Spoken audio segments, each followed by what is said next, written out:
Welcome to the Spearo Hangout, where we talk all things spearfishing, freediving and foraging. We're three guys from Devon in the UK who are excited to share some of the learnings from our spearfishing journey with you over the coming episodes. We bring in some special guests along the way to help spread some in-depth Spearo knowledge from some of the most experienced people in the scene. Hey, how we doing? Hey, hey, hey. Evening. It's that time of the week again, is it? We're here. I got dementia. I don't know what day it is. We made it. Well, it's been last week was pretty cool. We went diving with David Mellor, didn't we? Yeah, it was a very eventful week. How did everybody get on? I think we got all below 20 meters, didn't we? How did we get on? You're a fucking fish. How did we get on? I love that. I love that day so much. Me and Rich fucking flailing behind while you and your Gills and David Mellor are fucking off to 300 meters. I honestly don't know what happened, because normally it's me that's struggling with my ears or something. And I just felt so like chilled out and relaxed and like at home. It was just unreal. So different to like the last time I went there. Completely different. I don't know whether it's too soon, but have you had a phone call from the Titanic crew to see if you can go out there and go and fucking rescue them? It's definitely too soon. Too soon. Sorry. What made me laugh is on the way there, Ben was like, I've had hardly any sleep. I'm not going to do very well. And then me and Anthony land up looking at each other in the water going, where the fuck did he grow gills? Yeah, I mean, I remember actually on the one dive, me and you paired up, Ben, and you did dive, and I was like, okay, he's not come up yet. He's dead. Come on, what's going on? Is he going to pull on the line soon? What's going on? Should I be going down? I don't know what to do. And then you tugged on the line. I was like, what the hell is he doing? Is he seeing a fish or something? And he's like chasing. I mean, Jesus, your breath all that day was quite good. It's weird because I nearly got to two. Oh, I know I could have got to 2 minutes. I think it was like 1:47, but I was just like, oh, just normal. And it's all down to relaxation. And I think like having David there just really like chilled me out, because you knew that even if something did go badly wrong, you're going to be all right. Like, you know, it's a safe space. And diving in fresh water with no wind, no swell, no tide, completely different, isn't it? Makes a hell of a difference. Yeah. I mean, I'm absolutely gobsmacked considering how calmly and amazingly beautifully you just put that, considering it was your first fucking dive.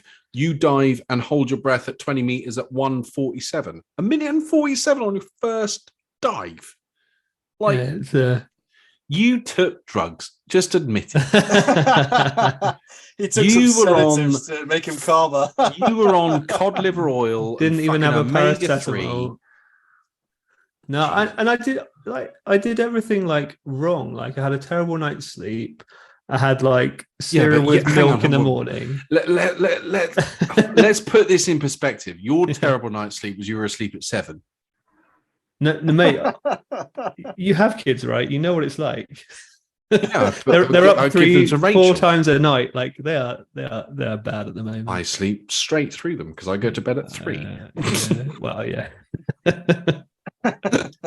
It was cool. And some of the things that we saw. So what we did, just for the listeners, is we went to lots of different kind of places. So we started off with some line diving, and then we moved across to, where do we go next? The plane. Then we went to the crusher pit, back to the front of the plane. We stopped off first and had a chicken soup. You did have a chicken soup, which is weird. Like, I don't know who has like chicken soup. Well, yeah, but you had hot chocolate. Like, why chicken soup? Because David had hot chocolate. Literally the only reason. Oh dear. I'm only laughing because I thought the same thing. What? That's why you had a chicken? No, not a chicken chocolate. A chicken chocolate. Well, I just kind of thought sugar. I need energy. Oh yeah. Well, I thought chicken soup because it tastes like. But anyway. Fair enough. Well, yeah, we did quite a few like dives on the wrecks and stuff, didn't we? But then we just messed around by the platforms and got some cool footage, which hopefully, if you have time, we can get our hands on. Yeah, I need to get that off the GoPros.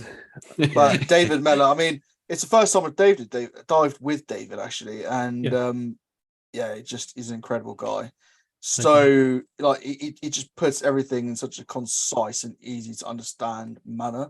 That's what I took away from it. And I also, the massive thing I took away from the session was that free diving is all about like just your mental state and relaxation. Because I felt the thing is on the line, I got 21 meters, but then I could dive to 20 meters and stay there and feel comfortable. Well, then if that's in theory, I should be able to dive deeper. Obviously, EQ is not an issue for me. It wasn't on that day anyway. It's just dealing with the pressure and the relaxation of it, isn't it? Yeah. So it's entirely mental. Hence the reason that day I did really shit because I'm mental. But never mind. Did you have a takeaway, Ant, from it, like something that you specifically learned? Yeah, I took away from it the consistent memory of diving down at the beginning of the plane. So on the front of so there's a plane at Vobster. It's broken up into 3 parts. You've got the beginning, the middle, and the end. And the beginning to the middle isn't too far. I think it's down at 14 or 12 or 14 Not meters. even that, yeah. Is it? Yeah, 12-ish meters. And then it's about another, say, 10 meters to the midsection of the plane, which is another swim through. So you dive down 12 meters, go through the side door of the entrance to the plane, just behind the cockpit, swim through the cut open back end section, and then towards the midsection. And the whole day I kind of pushed Ben into being first, then followed by Richard, then me, because I just wasn't comfortable. And so Ben went down, David followed with the GoPro, and then Rich went down, and then I went down. I followed Rich through, and then Rich's sat-nav gave up and completely fucking lost Ben. And so I'm following the arse of Richard. And then we suddenly turn, it sort of comes into view because the visibility was quite shit. And about 5 meters to our right, I see the plane, and then see Richard also notice the plane and go, fuck, let's go to the surface. And all I keep remembering is seeing Rich turn right and go, I'm lost. Let's go. What you didn't see is me waiting for you two at the other end, at the midsection of the plane. So I watched the video back earlier, and you two like pop up. You'd obviously like miss the second section, and there's like a good like 20 seconds of like you guys looking around, like, where's Ben? Because I'm waiting for you guys at the back of the plane. There we go. Oh mate, I don't know what to say. I didn't have my glasses on. Honestly, it was like 2 free divers taking 2 monkeys. It's just me and Rich were just like, yeah, well, just let them have fun. We'll just stay on the surface and bob around a bit. No, it's really good. I'm definitely going to do my level 3. I don't know about you lads, but yeah, I'd really like to. Now that my EQ is a bit more sorted, that was my takeaway from the day. Actually, it was quite technical, but maybe other people were struggling with this as well. I've struggled with EQ quite a lot, and David watched me equalize, and although I got the right movement, I was kind of opening my jaw and closing my jaw when it got a little bit tougher. Like he was like push hard, I guess. And he, I obviously moved my jaw, and he was saying that it's all about having like a fairly small space back there because there's less air to move around. And if you keep that space fairly small, you'll be able to equalize. And I reckon that, and together with his previous advice, that's kind of sorted me out. Awesome, huh? No problems at all. Yeah, awesome. Really David awesome. Mellor was saying, Ben, stop, use the back of your throat more. Yep. That's your Did you get sore ears afterwards, Ben? Not like I have done before. Really? Yeah, that's quite interesting. Like a little. Did I? But how really, are you on mate. Saturday No. there? I was tired. Yeah. But like, no, not really. Yeah, that's interesting. It is interesting, isn't it? I don't know like what the mechanism is for making ears sore because you're moving your jaw. Inflammation, But, isn't it? Maybe you're not forcing them as hard. Yeah. Yeah. Well, and then we went out on the following day. So we'd had a proper 2 days out. Yeah, I got to be honest, mate. I didn't really want to go that day. I was saying to Lou, I'm so tired. I really want to go on the boat, but I don't want to let Anthony down. Anyway, me and Dave went out. I mean, my ears were my right ear was shot to pieces. But the thing is, I'm so glad that we went out. Me too. Yeah. It was such a good day. So you, me, and David went out on the boat locally, and we got out. We were at the launch at 8, and we were back at 5. Yeah, something like that. And there was no lunch break. Yeah, no. there was no rest. It was. I don't want to say it was full on. It was full on, but it wasn't paced. It was just a really good day, really good company. And I really like checking out the new ground. So the next competition. Can we say this? I mean, it's a competition venue, right? Yeah, so Budley. We went across to Budley just to check out the competition ground. I've never dived Budley, although it's quite similar to some of the local spots that I do dive. And it was great to check out some of the stuff there. We went to, well, actually, I probably shouldn't talk about specific spots on there, but we went to a few different locations on there. And it's a really great venue, lots of different ground, lots of different things to see. And I did, just because I was feeling it from the previous day, some of the deepest diving I've done, which was really cool, actually. And we caught some good fish. And then what did you see? Well, I saw a spiny lobster, which is the first one I've seen. In fact, I think I saw 2 because I don't know if it's the same one or it looked a bit smaller the second time. But on a fairly sizable overhang, whatever it is. I saw two spiny lobster on different dives, which is pretty exciting. Yeah, amazing things. I thought it was like big ones or yeah. As I say, I think. Assume it wasn't the same one because it's sometimes difficult to tell. The first one, I just thought it was like a big like porcupine, like like porcupines are like they got different colors in the sea. Yeah, but like I don't know, like some kind of plant or something. Like it just a big, really big long stick that was different colors. I thought it was it was cool. It looked pretty big. We definitely could have taken it if we wanted to, but. They're not that common. And I actually, when I first saw it, I was looking at it for quite a long time thinking, shall I take it? Shall I not take it? And I was there for probably about 10 seconds. And then at the corner of my eye, I saw this fairly sizable bass. And I was like, I'm going to shoot the bass. So I shot the bass and left the thing there. It was when you came to the surface with the bass and you go, I've just seen a spiny lobster. I'm like, put the bass down, get the spiny lobster. What the fuck are you doing? Yeah, it's one of those things where I think you feel a bit guilty. And because it wasn't a fish that it swam away, you didn't have time to think about it. I did have time to think about it. I was like, actually, no, I'm going to make a conscious decision. I've seen it. That was the coolest, one of the coolest things I've seen in a little while. So I'm happy with that. Nice, man. Yeah, really cool. Although, would that have counted as another species on our list? Maybe I should. Oh yeah, because lobsters are all collected, right? Spiny lobster counts as another species, 100%. That is not a UK lobster. I mean, considering where we were diving for it as well. Yeah. When you came up and said it, I was like, nah, he's on drugs. He's seeing shit. No way. But considering where we were diving, to see that is. Yeah. It's cool. It's really amazing. Cool. And it's great to see. It's always great to see new species. It's like being in America or Australia. Yeah, they're native, mate. It's just that. Are they? They've just been wiped out, basically, is my understanding. I don't know enough about it. Well, that may be. But yeah, as I understand it, they're native and they were just kind of fished almost out of existence. Speaking of the lobsters, one got Davo, didn't it? Bless him. Yeah. He was trying to. I wasn't down there with him. I was on the boat being safety, but I believe he was trying to get a lobster out of a hole, and the lobster managed to get Davo before Davo got the lobster. And he came on the boat going, "Fucking lobster! Fucking! I was gonna fucking shoot him." And he wasn't happy, was he? He was not. He was grumbly. Bless him. But you see, he had blood coming out of him. So the lobster, he got his fair pinch. Bless him. And the other thing we've had is Dorset National. Yes, that was the week before, wasn't it? If I remember correctly. Yeah, it was. Yeah. Yep. Before we did Mella and Saturday, and I'm just pulling up the numbers, but Daniel Mann should be banned from spearfishing.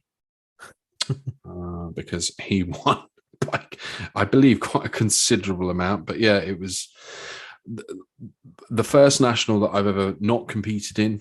I was safety boat or support boat throughout the event, and it was a phenomenal event. Fantastic, great weather, some fantastic spearfishing feedback from everybody. Ben, you competed. Rich, you were pit bitch. I was a Shaw Marshall. Yes, it was. It was a very unique, weird experience because, yeah, as you say, it's the first time I've been to national and not competed and watched everyone go in. But at the same time, it was really good to give something back, if that makes sense. And because obviously no one wants to volunteer for that role, so yeah, it was good to give something back for the love of the sport.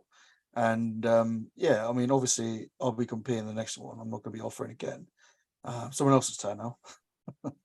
But yeah, Ben did really well though. It was good. I came out with a mackerel and a pollock, so it wasn't like a huge haul. Much smaller than a normal outing, I guess, normal weekend outing. But it was a mackerel. Yeah, I was pretty happy with the mackerel. Rich, you were saying that they used to be worth more points as well. Yeah, they used to get bonus points for shooting a mackerel at national. Yeah, as you should. And it was delicious. As I think it's said to John. How was it? How was it raw? So what did I do with this one? So I skinned it and filleted it. I put it in a freezer bag with lemon. Right. Froze it for 48 hours. Took it out. Added some herbs or something. Oh no! I tell you what I did add. I added apple to it. So I made like this appley mackerel. It doesn't sound very nice, does it? Anyway, it was delicious. Nice. So for mackerel, first of all, I don't understand how you shot it. The same as I don't understand how people shoot mullet unless they're not watching people, because mackerel and mullet just seem to me to be like the fucking Flash. It's like gone. But as a recipe for mackerel, because mackerel, if you have them raw, even fresh, they're quite fishy because of the oils and stuff. But loads of sugar and like apple cider vinegar, leave them in the fridge. So just don't even skin them. Leave them in the fridge for a while in the apple cider vinegar and sugar, and they are absolutely amazing. It's like the vinegar takes away the fishy smell that the Japanese would call it, and the sugar just gives it a tiny bit of sweetness and pulls out a bit of the moisture, so they become a little bit firmer. It's really nice. But yeah, so who have we got on tonight? Do you guys know? Not that I organised it. Yeah, this is going to be one of our biggest guests yet, I think, or it's definitely top 3, right? This is John. I'd say definitely top 3, yeah, for sure. Everyone's been asking for him, and we finally got the fish locker on. I'm not excited at all. Can't wait. Let's get him on. And here he is. Welcome on, John. Hello, everyone. Hey, John. Hey, welcome. Finally got the fish locker on. It's been a while that we were talking about getting you on. It's my fault. I'm sorry. I'm just rove out all the time. It's no, I'm not. I'm really boring. It's good to be here, mate. No, it's awesome. I think we are all, again, a little bit starstruck on this, because I know that a lot of us, especially me, watch every video damn near when you upload it. So it's and not even that far away from us. I still need to get out and meet you. But John, introduce yourself. Tell us sort of what you're about, where you're from, what you do, in case any Muppets out there don't know what you do.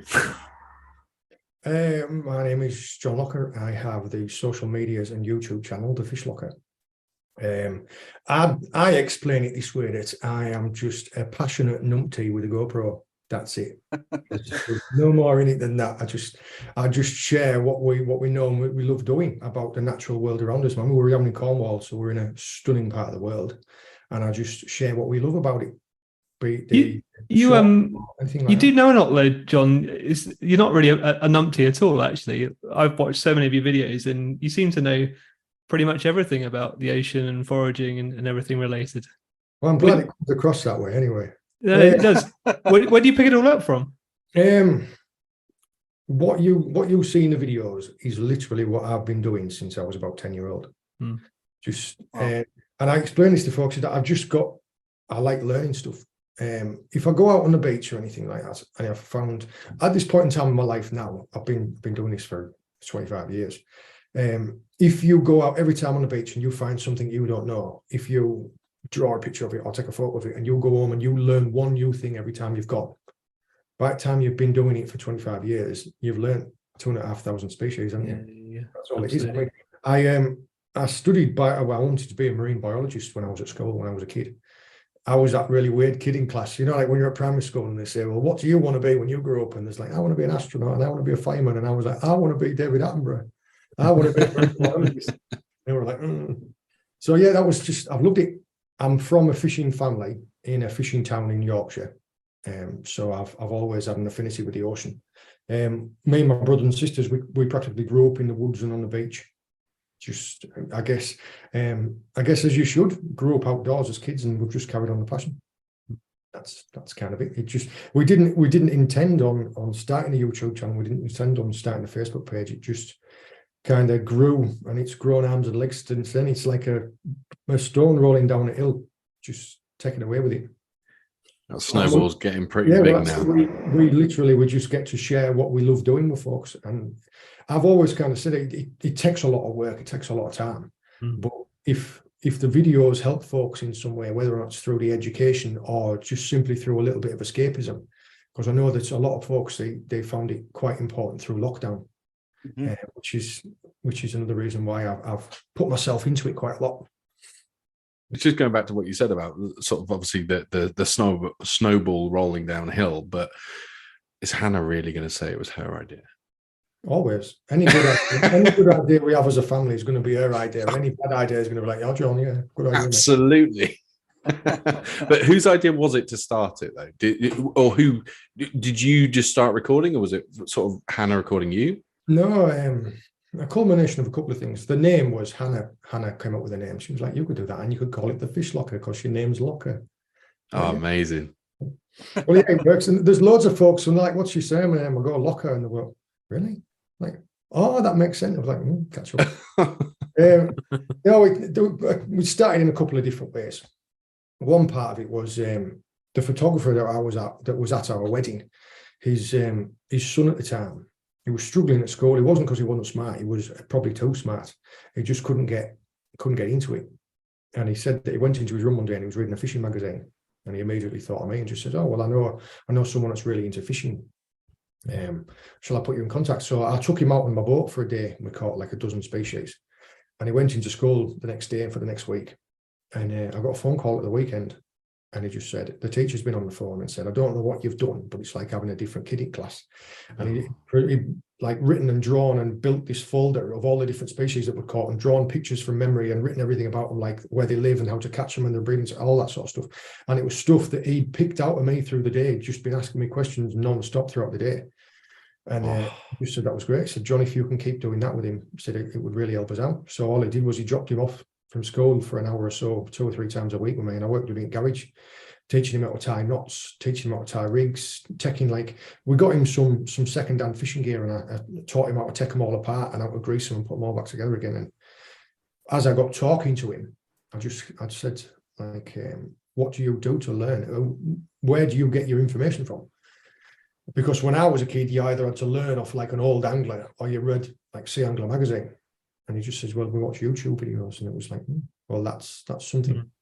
And at the same time, Hannah and I were watching YouTube. We haven't watched probably terrestrial TV for years. I think the only thing that we've watched recently was probably the coronation and the funeral. Everything else is, we're not really interested. But we watched a bit of YouTube, and Hannah was watching them going, you know more than he does. Like, you know better than him. You can do that.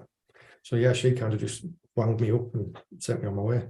That's pretty cool. Do you have any like YouTubers that you look up to, John? Yes, different for different reasons. Definitely from the channel and from doing all the videos that I've done, I've developed an appreciation for filming, like the different types of filming styles. Like spearfishing. Some of the cinematography he does is out of this world. It's better than what I can do. Daniel Mann also does some phenomenal stuff. Like this is where I consider myself to be like a numpty with a GoPro, and they've got these freaking monstrous £20,000 rigs that have got heaters in them and stuff like that. And I'm here with like my little totty GoPro on a little like floaty. So yeah, there's folks like that, but there's also people like Dominic and Carly from Kadoha. I like what they've done with their lives because they've just pretty much just gone, this is what we want to do. This is how we want to live. That's what I want to do. So yeah, there's loads of folks out there that I look up to for different ways. So we're going to see you at some point jumping over a fire and saying, "We got fire, baby," from me, young bloods. See that energy coming out of you would be like John's on drugs. This is. I think it's part of being British. We don't like self-promotion, and we don't like the high-fiving and the yee-hawing. But yeah, if that's what you like to do, and if that's your character, then yeah, go for it. I see an awful lot of people trying to imitate what he's done. Yeah, I mean, the stuff that they do, the setting that they're in is phenomenal. You can't say it isn't because it's beautiful. It's like paradise. We'll get into it in a bit, but what their most recent video, it was like 24 minutes long, and the stuff they managed to pack into that 24 minutes, it was like, fucking Christ.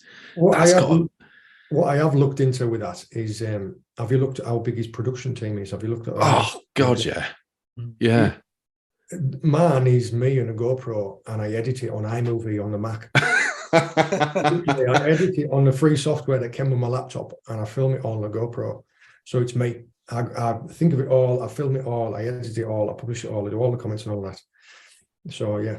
Yeah, you can see you out in the video where it's sort of like you're on the boat and you spot the way the boat's turned, where it's the sun either behind the camera or the sun in your face, and you are the production team. Yeah. There's a lot to it. There's an awful lot of YouTube channels that have started up over the last couple of years, and I'm not so big-headed to think that I'm the reason, but I know there's a few that I've inspired, and they think that it's easy. They think they'll just go and buy a GoPro and they'll be a YouTuber, and there's a lot goes into it. I think anybody who's editing a video knows how frustrating it is, and also you put a lot of yourself into it, and you spend hours and hours making this video. You think it's amazing, it's going to do really well, and it just flops. You know? I was just going to say, I think people, as you just touched on, I think people think it's easy to do it. I mean, to be honest, we thought it was kind of easy to start a podcast, and it turns out it wasn't. But any content in any form, it's just like, it's so intense. How long does it take you to edit a video, roughly? Don't get me wrong, this isn't me harping on saying, how hard have I got it? Because I've had labouring jobs before, like where I've been shoveling concrete all day, and that's hard. This is just a difficult. If I go out on the boat, I'll use this as an example. If I go out on the boat and I do like a sharking video, I'll do a 12-hour day on the boat. So it's generally like a 16-hour day, because you've got a couple of hours prep before and a couple of hours cleaning down after, not counting the time it takes to make the rigs, make the chum, and make all that sort of stuff. But filming the sharking videos or some of the other ones, I'll have 3 cameras going, like at different positions around the boat, or like one on my wrist or whatever I've got. And for those 3 cameras throughout a 12-hour session, I'll maybe get 8 hours of raw footage. Wow. So that 8 hours of raw footage there will probably take 20 hours to edit. Wow. So, and that makes one 30-minute video. So for one 30-minute video, it's taken me probably 50 hours, like 50 solid hours. That's the time prepping the gear, filming it out on the boat, and then editing it. And then also I've got to transfer it to a hard drive, proof watch it, upload it to YouTube, proof watch it. And then after that, you've probably got some. I'd got to the point where when I'd reached 250,000 subscribers, I had answered every single comment that had ever come in on that channel. Wow. Some of the videos have got 10,000 comments on them. I'd answered every job. I was doing, through lockdown especially, I was doing like 6 or 7 hours a day on comments. Like now I've had to take it back just because I can't keep it. I mean, I do my best. Like as now before all this started, I was trying to blast out some comments on there. So there's some people on there where I could be possibly the only bit of positive interaction they get all day. I mean, I'll touch on that afterwards, after I finish this, because it was quite an important thing to me. If you looked at how many hours you do, I do more than a full-time job on this, and this isn't even my job. I'm an engineer. Yeah. Oh, you've got a day job? I'm an engineer offshore. Holy shit, Christ. I thought this was your full time. We were going to get into that in a bit. Like I said there, if you look at the hours that you do, it is full time. But I've managed to step back from that a little bit. I'm more considered as being part time now because I work for some agencies, and all they do is they'll contact me when they have work, and if it's a time scale that fits in with what I've got going on, usually what I try and do is I work all the way through the winter, and which is why historically I dropped down to one video a week. So all I'll do is I'll just film like crazy for 2 weeks, and then when I have to go away to work for 2 weeks, I've got videos to post. Right. But I started out marine engineering, mechanical engineering. Then I was in the Navy as an aeronautical engineer on the fighter jets and helicopters, and then from there I went offshore and I was a subsea engineer. So yeah, if it's got hydraulics on it and it's somewhere to do with the ocean, I'm on it, and that's amazing. Nice. Well, that's it. I've always kind of been a grafter, so I'm well impressed, John. I've watched your videos, and every time I see you actually catching a fish in the video, I think, how the hell did you know to press record? Because we take GoPros out and we, got like 30 minutes of battery or something like that. And every time we go down, we press record, and half the time we forget, half the time we leave it on record, so we only have like footage on the surface. But you must be like replacing batteries and stuff or plugging it in, and like it must be like a nightmare to try and keep that footage rolling, and there must be like hours and hours of nothing happening, presumably. Oh, well, I've been doing it a while now. I've got to learn how to do it. I have missed more fish than I've probably landed because I'm busy fanning around with the GoPro. Yeah. Usually, what it is, I mean, if I'm lure fishing, I'll have a drift over a reef, and I'll know that drift's going to be 5 minutes long, and all I'll do is I'll press record as we start, and if I catch anything, then I'll save that bit, and if I don't catch anything, I'll stop. I'll go back. I'll delete it off the GoPro. I'll go around. So that's a lot of yeah, and batteries. I've probably carried 10 different batteries with me, and I'm charging them constantly on the boat. Because the difficulty being there is you won't get a GoPro that you can charge with an external lead and put an external microphone in at the same time. So when you start filming it and watching them back doing the proof watching, did you ever cringe at yourself? I mean, I cringe all the time, like editing these podcasts back and listening to us sometimes. Yeah.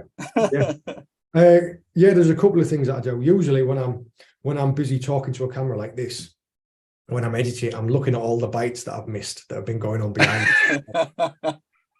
And there's other times where I'm thinking, just sound like a knob. I was going to say, out of that, how many comments you get where you're talking in the video and you've got people commenting going, John, you got a bite. As I'm watching the rod disappear over the side of the boat behind me. Have you lost any rods? No, touch wood. No. Nice. But there's, I don't know if you'll notice, but it's something that I tell folks all the time, is that you won't lose a rod if you've got more rod in the boat than out of the boat. You'll see people, if that's the gunnel and they'll put the rod like that, it's easy to tip over, whereas all mine are always like that, so it's just the tip. So you'll see the tip go, and touch wood, I've never lost one yet. Nice. But also that brings me up to something else as well, and it's if this is your boat and you got your rod holders like that, if you put your rod in it, every time the boat rocks, it accentuates the pull, which is why I always have mine down low. Nice. I'll mention while I've got it in my mind. I was saying before about people possibly only getting a little bit of positive interaction from me because they live by themselves. There was one specific instance, and I'll make mention to it. I went up to Boat Life to a thing that was going up at the NEC. Yeah. I don't know if any of you guys got to go, but it was the first time that I'd ever been involved in anything like that, and it was surreal. It was I probably shook 4,000 hands and listened to 4,000 stories, and it was amazing. It was humbling for me, but there was a couple that stood out, and there was one of them there was an old boy that had kind of come, and I could see him like out of my peripherals. He was holding back from the crowd because I was like one after another. And I give a couple of speeches, and I could see him there, and he'd been hanging around for like 3 or 4 hours. And I just stopped what I was doing, and I went over and I said, "Oh, can I help you? Is everything all right? Like, are you looking for someone?" And he went, no, well, I've come to see you really, but I could see you're busy and I do want to take your time. So I was like, well, we'll go and talk. And it turned out, it said that you don't know me, but my name online is so. And I was like, yeah, I do know you. I've been talking to you. And he said, for 4 years. And I went, yeah. He said, you've talked to me twice a week for 4 years. And I was like, yeah. Well, I said, well, yeah, I was your son and I was this and I was that, because we talked and I remembered him.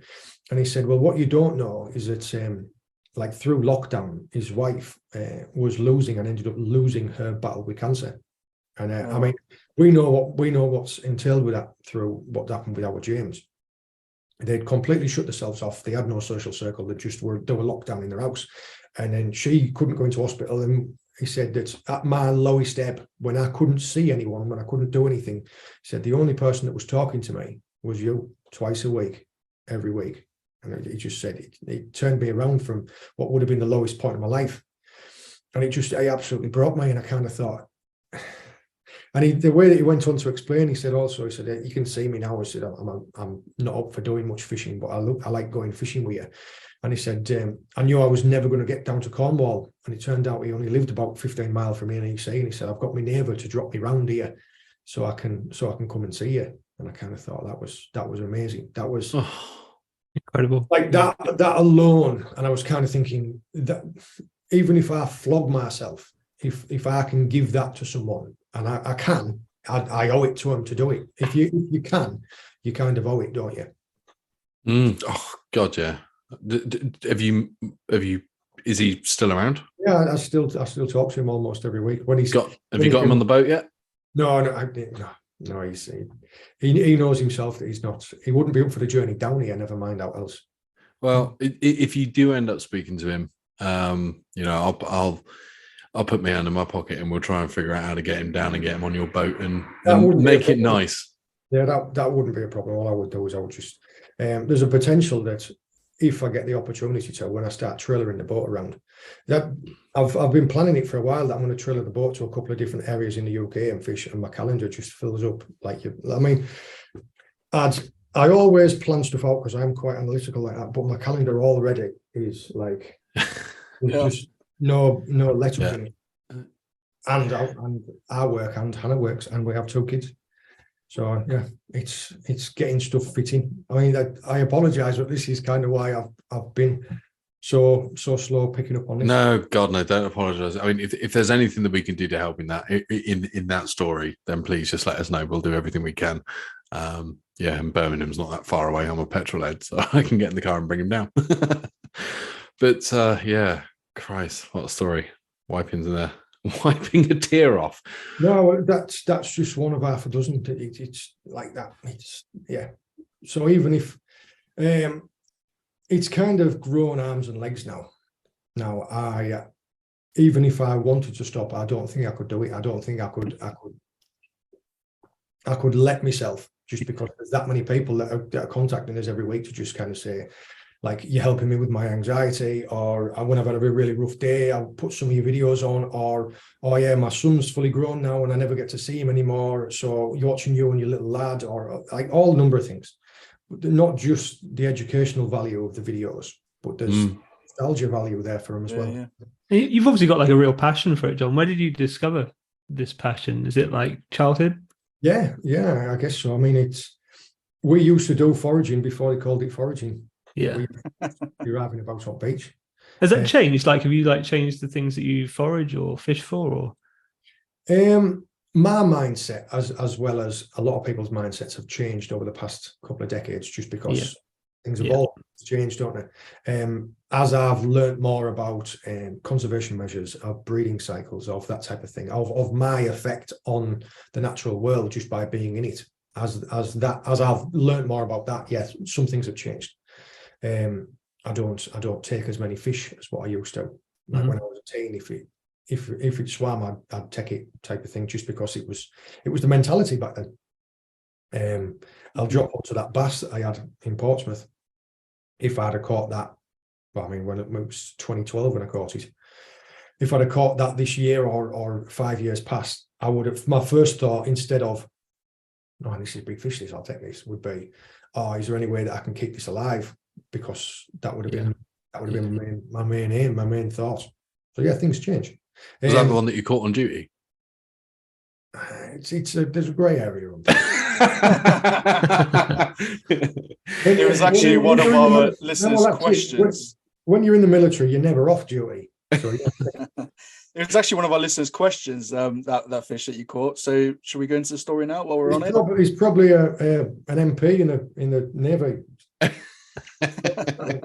Can you get arrested for fishing while on duty? Go into it. So what happened? Yeah, I was fishing in the dockyard. I was at work. I was in the Navy. I was in the dockyard. Yeah, and it was like Friday afternoon when everyone else had gone home, and I thought, after this, I'll get my fishing rods out the back of my car. So I drove my car down to the bottom of the gangway, and I was fishing next to the gangway. And yeah, I was fishing with 2 fishing rods. I had a big rod out, and I had a little spinning rod. And what I was doing was I was freelining ragworms on my spinning rod to try and catch some little poor cod or some little whiting or something to use as a live bait. And on my other rod, I'd just put like some frozen sand eels out. But the old wall of the dockyard there, I mean, from talking to some of the divers who were my mates and from looking at it, there's been that many different things that have changed, that there's pipes, there's holes, there's gaps, there's gullies, there's all sorts. And when I was looking at it, I was thinking, them big holes in that wall, that's an ambush point. I thought, fish will hide in there, and when the tide comes past, they'll just have out and have stuff. So I kind of thought to myself, how can I present a bait in front of one of them? So all I did was I made like a boom rig, like you would fish a lure off for pollock. Yeah. I'd put on a frozen sand eel and lashed it to my hook, and then positioned it how high I thought they were, and then dropped my line out. So effectively, my frozen sand eel was just swimming like on a boom. Dropped it down. Anyway, I was busy messing about with my live bait rod, trying to catch these little ones. And I caught like a 3-pound bass, and I thought, oh, this is brilliant. So I didn't have a tripod. I just had like the railings. So I leant my rod up against the railings and I backed the drag off. And I remember that what I'd done was I'd found like a piece of odd twine, and I tied my rod to the railings, and I walked off. I was busy every now and again. I was looking back, and then I was busy playing this fish, and I was thinking, how can I bounce this up? Because the water level to where I was about 12 foot. Cool. One minute I turned around and my rod was just going like that. And really checking, and it was just going metal, and I was like, oh. So I quickly bounced that little fish up, and I ran over to the rod and picked it up and dragged down and just struck, and the rod just kind of went. It was only a cheap rod. In fact, the tackle shop that used to be in Helston, when they went out of business, I went and bought it for cash. I was like, I'll give you 45 quid cash for it. And he was like, yeah, get out my side. So it was like a little kit rod. It was crap. And it took about 20 minutes to get the fishing, just because there's a strong pull of tide out there in the Solent Harbour. Yeah, and the water was really murky, and I just saw like a bit of weed coming up, and I thought, oh, nice one, I've got a ray, but it's got some weed on it. And then this silver shape come up, and then by the time it come to the surface, I mean, it was 3 feet below the surface before I could properly see what it was. And the tail on it was just like that big. I mean, I think it was 98 centimeters. Oh, it was a really well proportioned fish. Sometimes you get them and they're all stomach, and other times you get them, they've got like 10-pound head on a 4-pound body, don't you? This one was just really well proportioned. And then I was thinking, all right, well, I've got it now. It was only on like a 3/0 hook right at the corner of its mouth, and it was on a 25-pound hook length. And I just thought, what am I going to do with this? I'm going to land this, because it was like a 12-foot drop and no ladders and no drop net, no drop gaff or anything. So I had to walk it like 300 yards down the side of the wall, like underneath a couple of gangways and round some ropes. And then I climbed over a fence at the same time playing it, and then pulled it up some steps.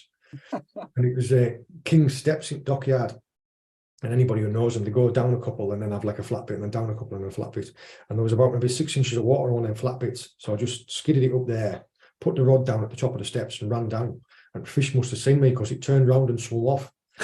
Pulled the rod down the steps and just kind of like waded in there. Burnt to about like me, bumped to my belly button, and just got hold of it like that, and wrestled it back up.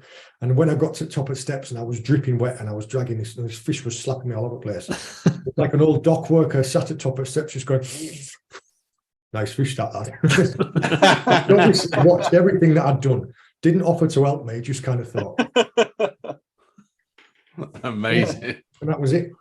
So, there was a mate who had a tackle shop in Southside, and I thought, he'll know what to do with this. I didn't know what the record was. I didn't know much. I didn't know how heavy it was. I just knew it was a big fish. And I phoned him up and I was like, I've got a bass here. Can I come to your shop to weigh it? And it was like, yeah, of course you can. How heavy is it? And I went, it's about 20 pounds. And he was like, yeah, sure it is. Bring it round. So I got someone to cover me.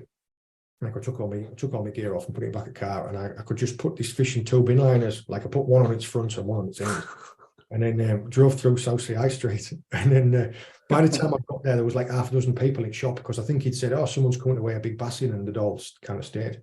Now when I gilled it out like that, and I lifted it out, and there was like still fish in. And when I was carrying it off at road, and it was like everyone's gone.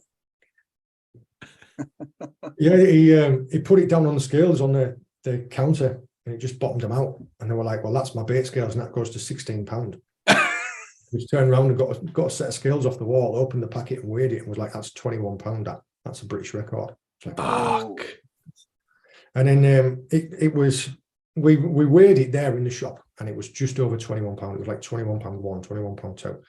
And then the next morning, we had to wait for the fish market to open. So we took it to the fish market the next morning. It'd been on ice all night. So we weighed it. This was like, 8 o'clock at night. And it was probably 7 o'clock in the morning when we got a chance to weigh it again at the fish market. It had lost weight. So the first time I could get it on proper scales, it had lost weight. And then, the drama of getting it ratified was I had to sign an affidavit in front of a judge. I had to send scales off to the Natural History Museum to have it ratified as being a pure breed and not a hybrid. I had to pay for someone from HM Customs Weights and Measures to come and verify the scales at the market. Even though there were certified scales for the market, they weren't certified to what they wanted. And then I had to put it all together in like write a story and put all this information in. I had to submit it to a committee, and then they had to accept it. But by the time they'd accepted it, the scales weighed in grams to the nearest 25 grams, and then to record a record, you had to have it in ounces, so it got rounded down to converted. And then when he came and ratified them, he could only measure it to the nearest 25, so it got rounded down and rounded down and rounded down. So I think the record now stands at something like £19.12. Yeah. And so you've got the UK record for bass.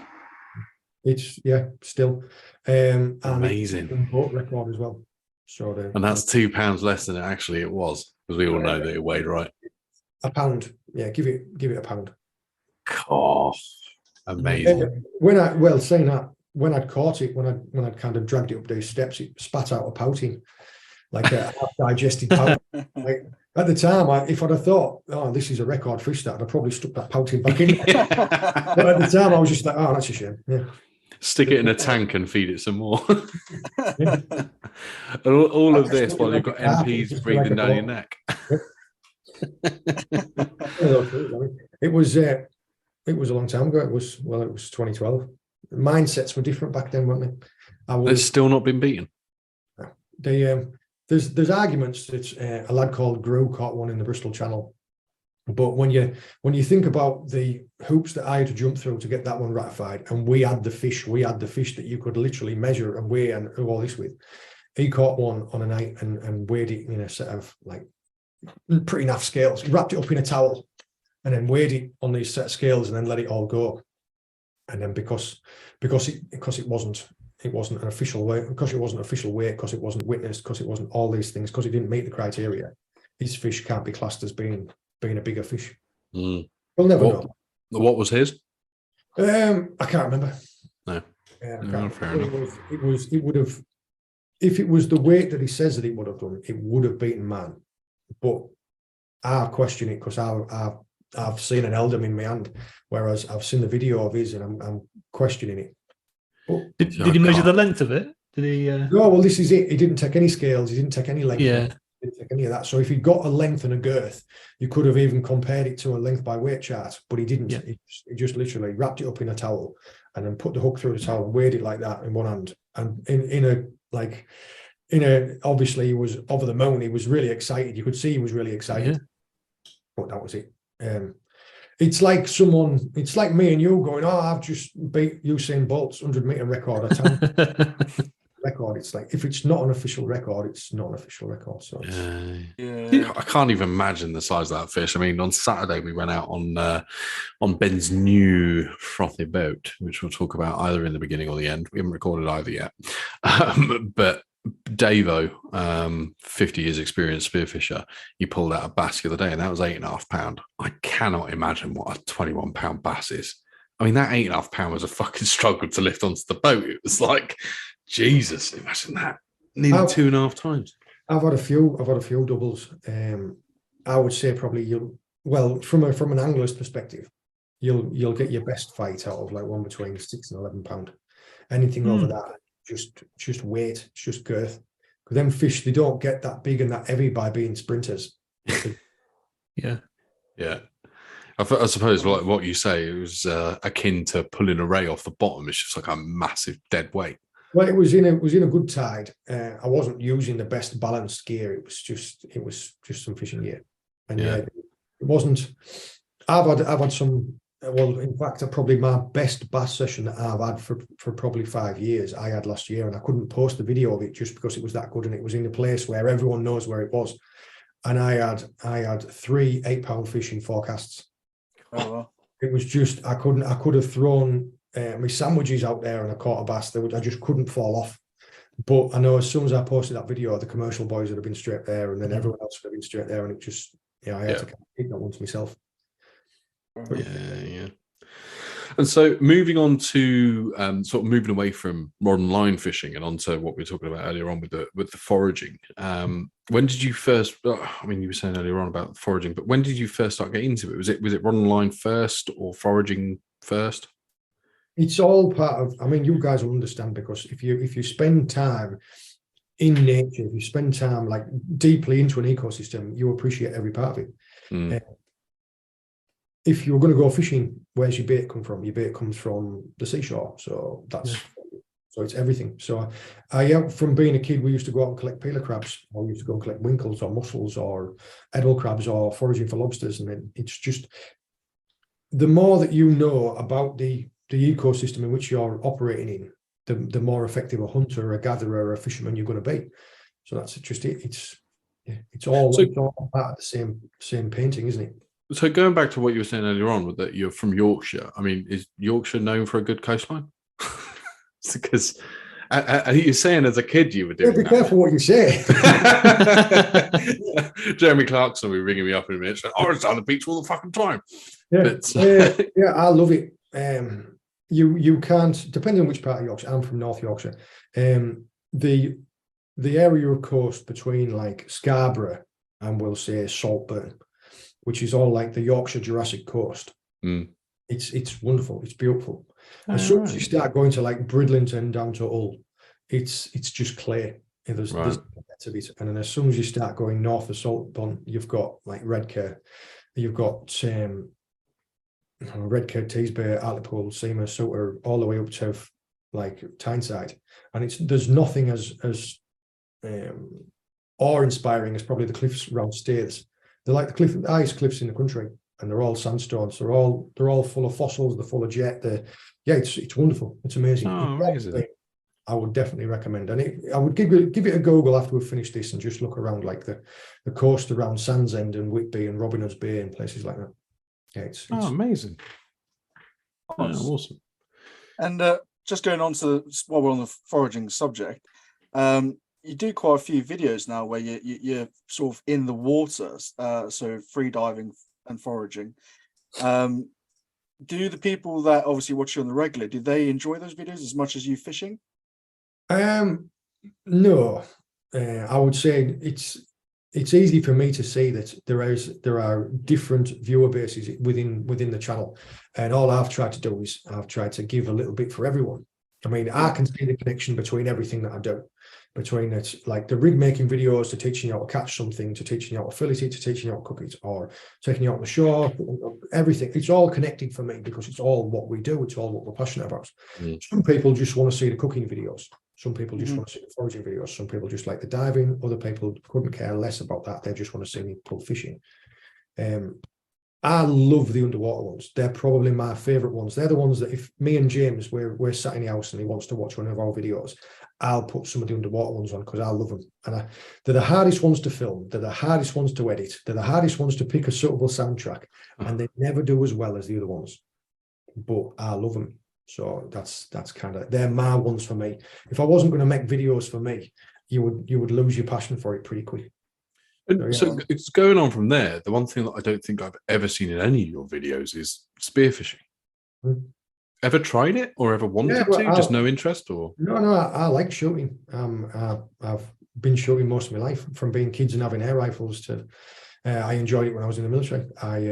The only thing, and it kind of ties into what I said before about that mindset's change, is I do an awful lot of catch and release. And it's more difficult to release something once you've poked it with a pointy stick. That's the only reason. Well, that's it. My diving, it just lines it. I consider myself to be like an underwater tourist, and I occasionally like a bit of crustacean. So that's it. I go raking about, and I can still show. It fits in with the ethos of the rest of the channel, being that I can educate people about what's down there, and then be selective about what I take. Because I'm not going to pull that thread about people saying, "Oh, that spearfishing is more sustainable," because it's not. Because if you're given the option of a 4-pound fish, a 6-pound fish, or an 8-pound fish, you're going to pick the 8-pound fish. Whereas if you were thinking about the number of eggs it's going to produce, an 8-pound bass would produce more than 4 or 6. So there's arguments to both sides. I'm not here to argue or to say which is right and which is wrong. I just say that it fits better with what we do for me to just be oh, look at that. Oh, there's a lobster. Oh, there's a scallop. I'll take those, because I can show those to the camera, and if I don't want them, I can let them go. See, there's still the other side of that argument, that is like when you were saying about the 8-pound bass, and again, this is me getting my BSA chairman and pro spearfishing hat on, with the bigger lobster and the bigger bass, is that there's until the catch and release is there, but you would kind of have to test that bass was able to actually have eggs to test. So it's kind of like, well, the same with lobsters. I've had loads of conversations in the past with people where they go, like, some of the lobsters I've taken have been big boys, and they're like, well, why are you taking that? That's a proven breeder. And I'm like, well, hang on, we don't know that it is. That could be just killing all of the smaller ones locally. There's arguments to be had. I mean, I don't take the really big ones. I mean, part of that is my own feeling, my own moral feeling, being that if that thing has survived as long as it has, being it's in a very dangerous environment, I'm not important enough to snub out its life. It's earned it. And also the same way that if it's a big hen, even if it's like, unless it's carrying eggs, you don't know it's proven. I agree. But even if there's a chance, I think it deserves the chance. That's my feeling on that. And the same with the bass. Yeah, you couldn't prove that it was a breeder unless you got rid of it and found out it was carrying spawn. It's not worth the risk for me. Whereas I could, a big male, there's more chance that a big male is going to be a proven breeder. And anyway, to live to that age, they're sure that they've got strong genetics and they're stupid, which is what you want to build your stock from. I do feel that we would benefit from probably a slot limit, and it's something that I've been pushing through the IFCAs, being that there's a minimum size and a maximum size, because that would cut and dry. How would that work spearfishing, John? Just thinking about that, putting that. You would, well, how do you know that a fish is above minimum before you shoot it? If you've got one that's a questionable, if you've got one that's 46, and you're looking at it, and you're thinking, oh, is it 46 or is it 41? Yeah. Don't shoot it, do you? Just like if there's one coming past and you're like, oh, is that 65 or is that 70? If the but even that, I would say even that is difficult, especially as a beginner, like trying to work out how big something is underwater when you've got all the light doing funny things. Now we're not just trying to get one kind of size, we're also trying to get this other size as well. And, we might only see one fish that's that, upper size limit. We've got no idea how it is. I think that could be really challenging. It's the same for an angler. I mean, if an angler fishes all day and he only catches one fish and it's over, he's still going to put it back. I mean, I agree that we can't put it back though, right? Like for an angler, it's dead. Well, it's easier for an angler to measure stuff and put it back. And it's zero. I guess you're just going to have to use your own moral judgment to say if it's risking, if there is a risk of it being too big or too small, you have to not pull the trigger. Definitely. There's a certain amount of conservation that relies on people's own integrity, isn't there? Yeah, I agree. And, I think the BSA and, most Spiros are all for improving the environment and all for, increasing fish stocks. But obviously, we also do it for food. That's and I'm sure it's the same for you, John. So we still want to be able to get out there and take fish without that kind of like without making it too difficult for ourselves to do so. Yes, I agree. I'm also going to put into there the thing with the spearos is you will find like most hunters, most people who are enthusiastic about shooting, they will also be advocates of conservation. Like it's a misconception that people generally have, isn't it? That anybody that's into hunting doesn't care, that they just want to kill stuff. Yeah, it's strange, isn't it? You'll find that those are the people that they're the closest to the ecosystem. So so true. I was just going to say that actually, because there's a lot of well, I don't want to say there's a lot. I think there's a lot, personally speaking, of animosity towards spearos from anglers. Purely because it's the same thing with I guess deer hunting, let's say. People are happy to eat a cow, but the minute they see someone shoot a wild deer, it's because it's the method of it. They see the process of someone shooting it. And it's the same with us, where we're shooting a fish with a spear, and it's that sort of violent side that they take away from it. But as you just pointed out, obviously we're the people that are really in the water and trying to be as sustainable as possible. I mean, I hate throwing the word sustainable around, because nothing is sustainable, and is it really? I mean, we're taking fish from the environment, so it's always going to be what it is, taking fish. But yeah, it's just trying to be as mindful as possible, I think. And you touched on a good point there. But I think there is that little bit of animosity sometimes towards each other. Sorry, John, before you answer, I'm going to throw a little bit of fun on this. I think the biggest reason that anglers have got a big issue with spearos is the fact that we'll shoot the fucking fish underneath the angler that they can't catch. And then I come up and go, you haven't been catching anything for 4 hours. Yeah, here's that massive bass that sat under you the entire time. You will meet people on both sides of the argument there, where, like as we talked about earlier, that sometimes you meet people and they're a dickhead. I know quite a lot of spearos around here, and I have a really good relationship with them. And if I'm out and I'm out in the boat, I'll purposefully like go ahead of them, cut the engine and drift over to them so that I can have a chat to them. And we'll talk about it, and I'll be like, oh yeah, well that rock over there this morning had a load of bass behind it, and they'll be like, oh yeah, nice one. Or the same way Bean by saying that, oh, there's like fish down that gully, we'll chat. Now you will get anglers that don't like spearos, and you'll get spearos that don't like anglers. Now I can say definitely in this local area there are some spearos that do give you a bad name, because they look at anyone being, and it's not snobbery, but also they don't help themselves. They'll go out spearing in like a really busy boating area, and you've got to cohabit. It's the same type of way about people going fishing on a beach. There was an angling match with like 100 anglers, and then a load of free swimmers thought they would just walk down in the middle of them all and like swim about, and that the fish have to bring their lines in. But it's the same type of thing with spearos and boat users. You've got to there's a bit of give and take that you've got to have. I mean, I know you've got to wonder about a bloke that gets up early in the morning and dresses up in a rubber suit and then goes chasing fish around. All sorts of people. You leave me and my sexual proclivities alone. I think, like you say, it's like you said about dickheads. It's common sense, common decency, and sharing an area that we all have a passion for. Everybody's got their own opinions about what is sustainable and not.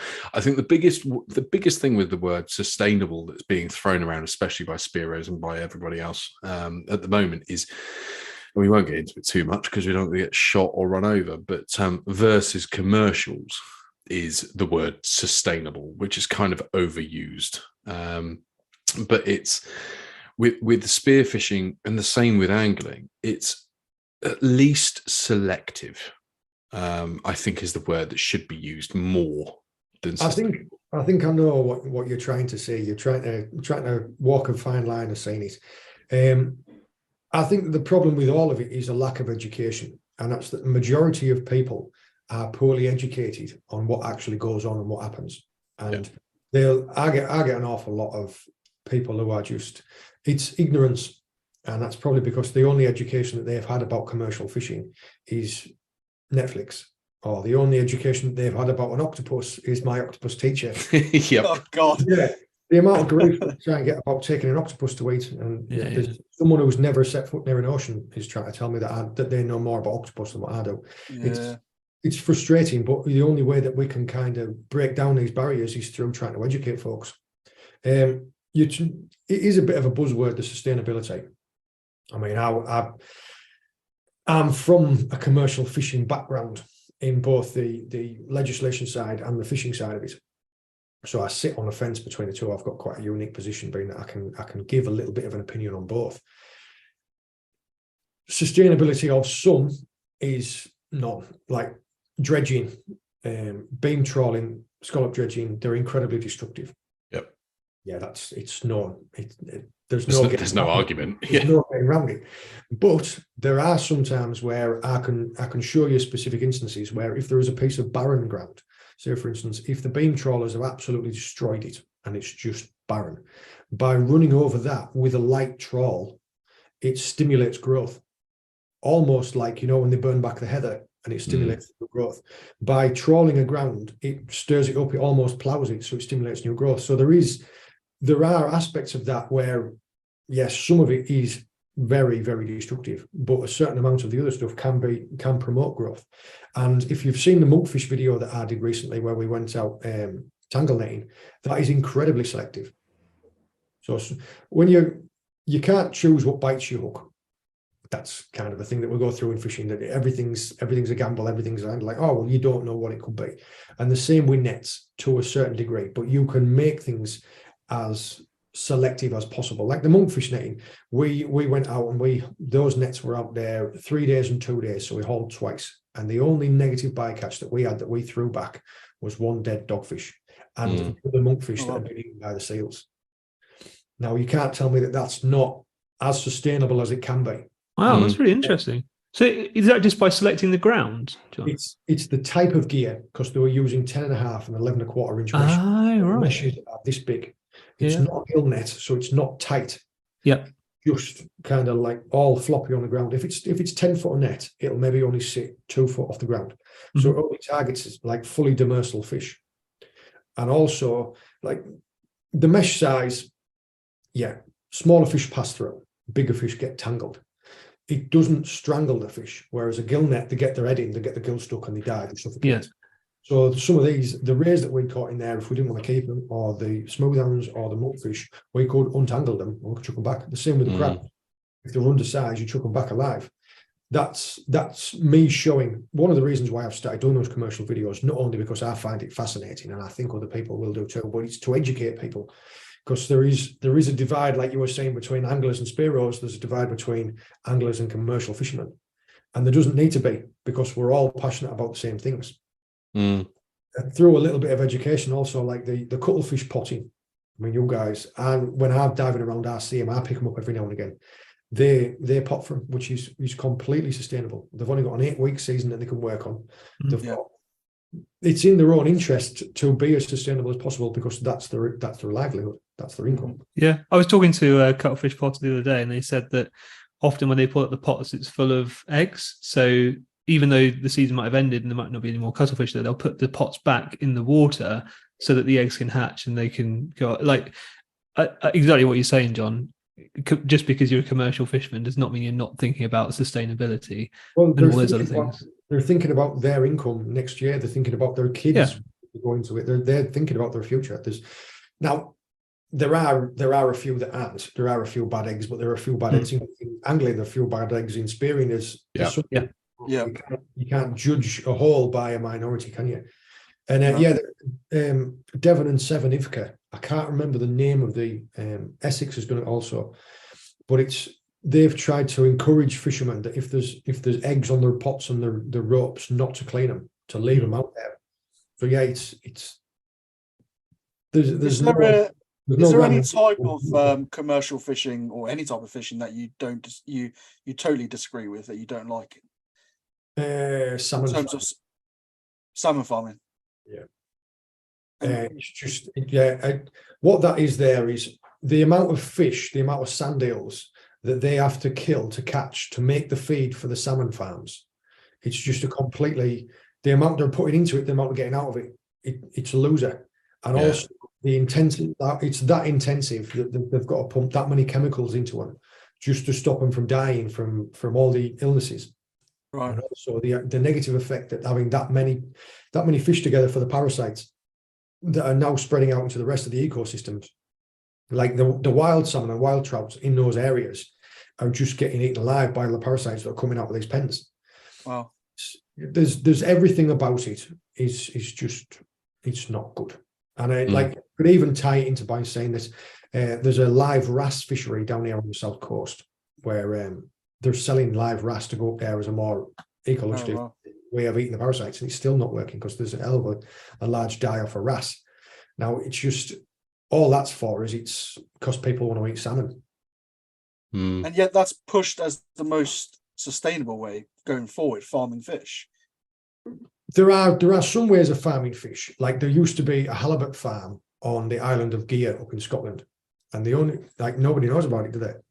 It was incredible, and it won awards all over the place because of how sustainable it was and how like low impact it was to the rest of the yet nobody gets to know about it. And the reason why it stopped is a different company. The company that owned it was bought out by a different company, and they said we don't want to do fish no more, so they stopped doing it. Strip it for profit. That was literally how it went. Wow. There used to be a halibut farm. What do they do differently, John? What was not shipping in food, or? Well, no, because they couldn't. The salmon have to be kept in pens just because of the amount of fresh water that's got to be going through there to keep them oxygenated. They have to be in the sea, whereas these halibut farms were on land. It was. There's more to it than I can explain because it would have to get quite in depth, and I think a lot of it over folks' heads. But there are ways of doing it that can be more sustainable. Very interesting. Less harmful. What do you think might change in those kind of areas over the next 10 years or so? Can you see change happening? Yes, I'll be careful what I say here because this could end up being used as a rod to break me with. There are more of them than there are of us, and they whinge louder than what we are prepared to because we are busy with living our lives. And I think you know what we're talking about because we've got to guard ourselves because there are people that won't be happy unless we're all living barefoot in a field eating grass. One of the things that I've always said, and I say it to my other half every now and then, is the sort of the lefty. I don't want to say vegan because again I'm going to get shot by everybody, but fuck it, vegans. It's like the best way that they could actually give back to the planet is shoot themselves in the face. Like it's like I think that if you're arguing that they are on one side of an extreme, I think you are probably on the other side of the extreme. Yeah, absolutely. It definitely is. That's not the worst thing he's ever said on the podcast. So no, this is true. No, I think one of the biggest things that I hear on the commercial side is not necessarily obviously you've got the dredging, which everybody sees as a decimation of the fields that is the sea, is more the fact, and I think I brought it up in a previous podcast, or my biggest issue with commercials is the fact that one, how much they catch, and alongside how much stays here. And it's like we've got such fantastic waters in the UK, and we don't fucking use nearly any of it versus what's caught. It just all gets exported. This goes back to what I was saying about education. If there was a market for it in the UK, it would stay in the UK. Yeah. Well, people have lost their connection with where their food comes from. If their fish doesn't come with breadcrumbs on it, if their meat doesn't come in doesn't come on a polystyrene tray with cellophane over the top of it, they don't want to know. Yeah. Anybody that does want to try and learn how to feed themselves, that there's some type of barbaric caveman, or that you're a murderer, or people have lost their connection with where their food comes from. Yeah. See, and then so you've got that. So our fish is being commercially fished and then exported to wherever. And then you go into your local Sainsbury's or Tesco's, of which since spearfishing for the last 2.5 years, I haven't bought any fish whatsoever from any supermarket anywhere. But you go in there, and I'm more trying to get away from the kids and the missus to go and have a look at the fish aisle. But it's like the bass is half the legal size of here and imported from a fish farm in Turkey. It's like, You're probably more likely to find bassa fillets. Yeah. Vietnamese. What was quite interesting actually is I know they're trying to rebrand spider crabs, aren't they, to the Cornish king crab. Trying to sort of make it more appealing towards the. That was a little while ago now. I wonder if it's actually worked. Well, no, this is it. We can talk about this amongst ourselves and we go, do they really think people are that stupid? And then we're going to actually. Well, yes, they are. I tell you what, we could probably talk about this for hours, but let's get back to you, John. What's the funniest story or experience you've ever had whilst fishing or foraging? I don't know, mate. I'm pretty boring. You're definitely not, really... mate. And I'm pretty boring, and my sense of humour is not for everyone. I don't know, mate. You've never had any stand-up moments, fair enough. And I'll give you an example of which, like, at the moment, my little lad, he's just has us in stitches constantly, and that's at the moment. The funniest thing was, you know, like John Cena, the wrestler, and there's kind of just that thing as if like you can't see him and it's like a meme. Yeah. Well, Hannah was away. She was away at a conference, and it was just me and James in the house, and it was pitch black, and I was took him up to bed, and we were laid in bed, and I'd kind of laid down, and he said, "Dad, how many people's in this house?" And I was kind of thinking, "Why? Can you see someone?" And I was like, "Oh, me and you." And he went, "No, there's 3." And I was like, "What do you mean?" He went, "You, me, and John Cena over there." And I was like, he's developing a sense of humor. So he does stuff like when we're out on the boat that is just hilarious, but nobody else would find it funny. Yeah. All the inside jokes. Like watching people get like bit by crabs or slipping over or no. Trying to launch their boats off the jet, off the that's more painful and all sorts. It's coming up to stupid season, like the number of people that lose their cars on the beach because they don't realize. Oh yeah. Kind of one of them. On the flip side, any like real scary experiences whilst fishing?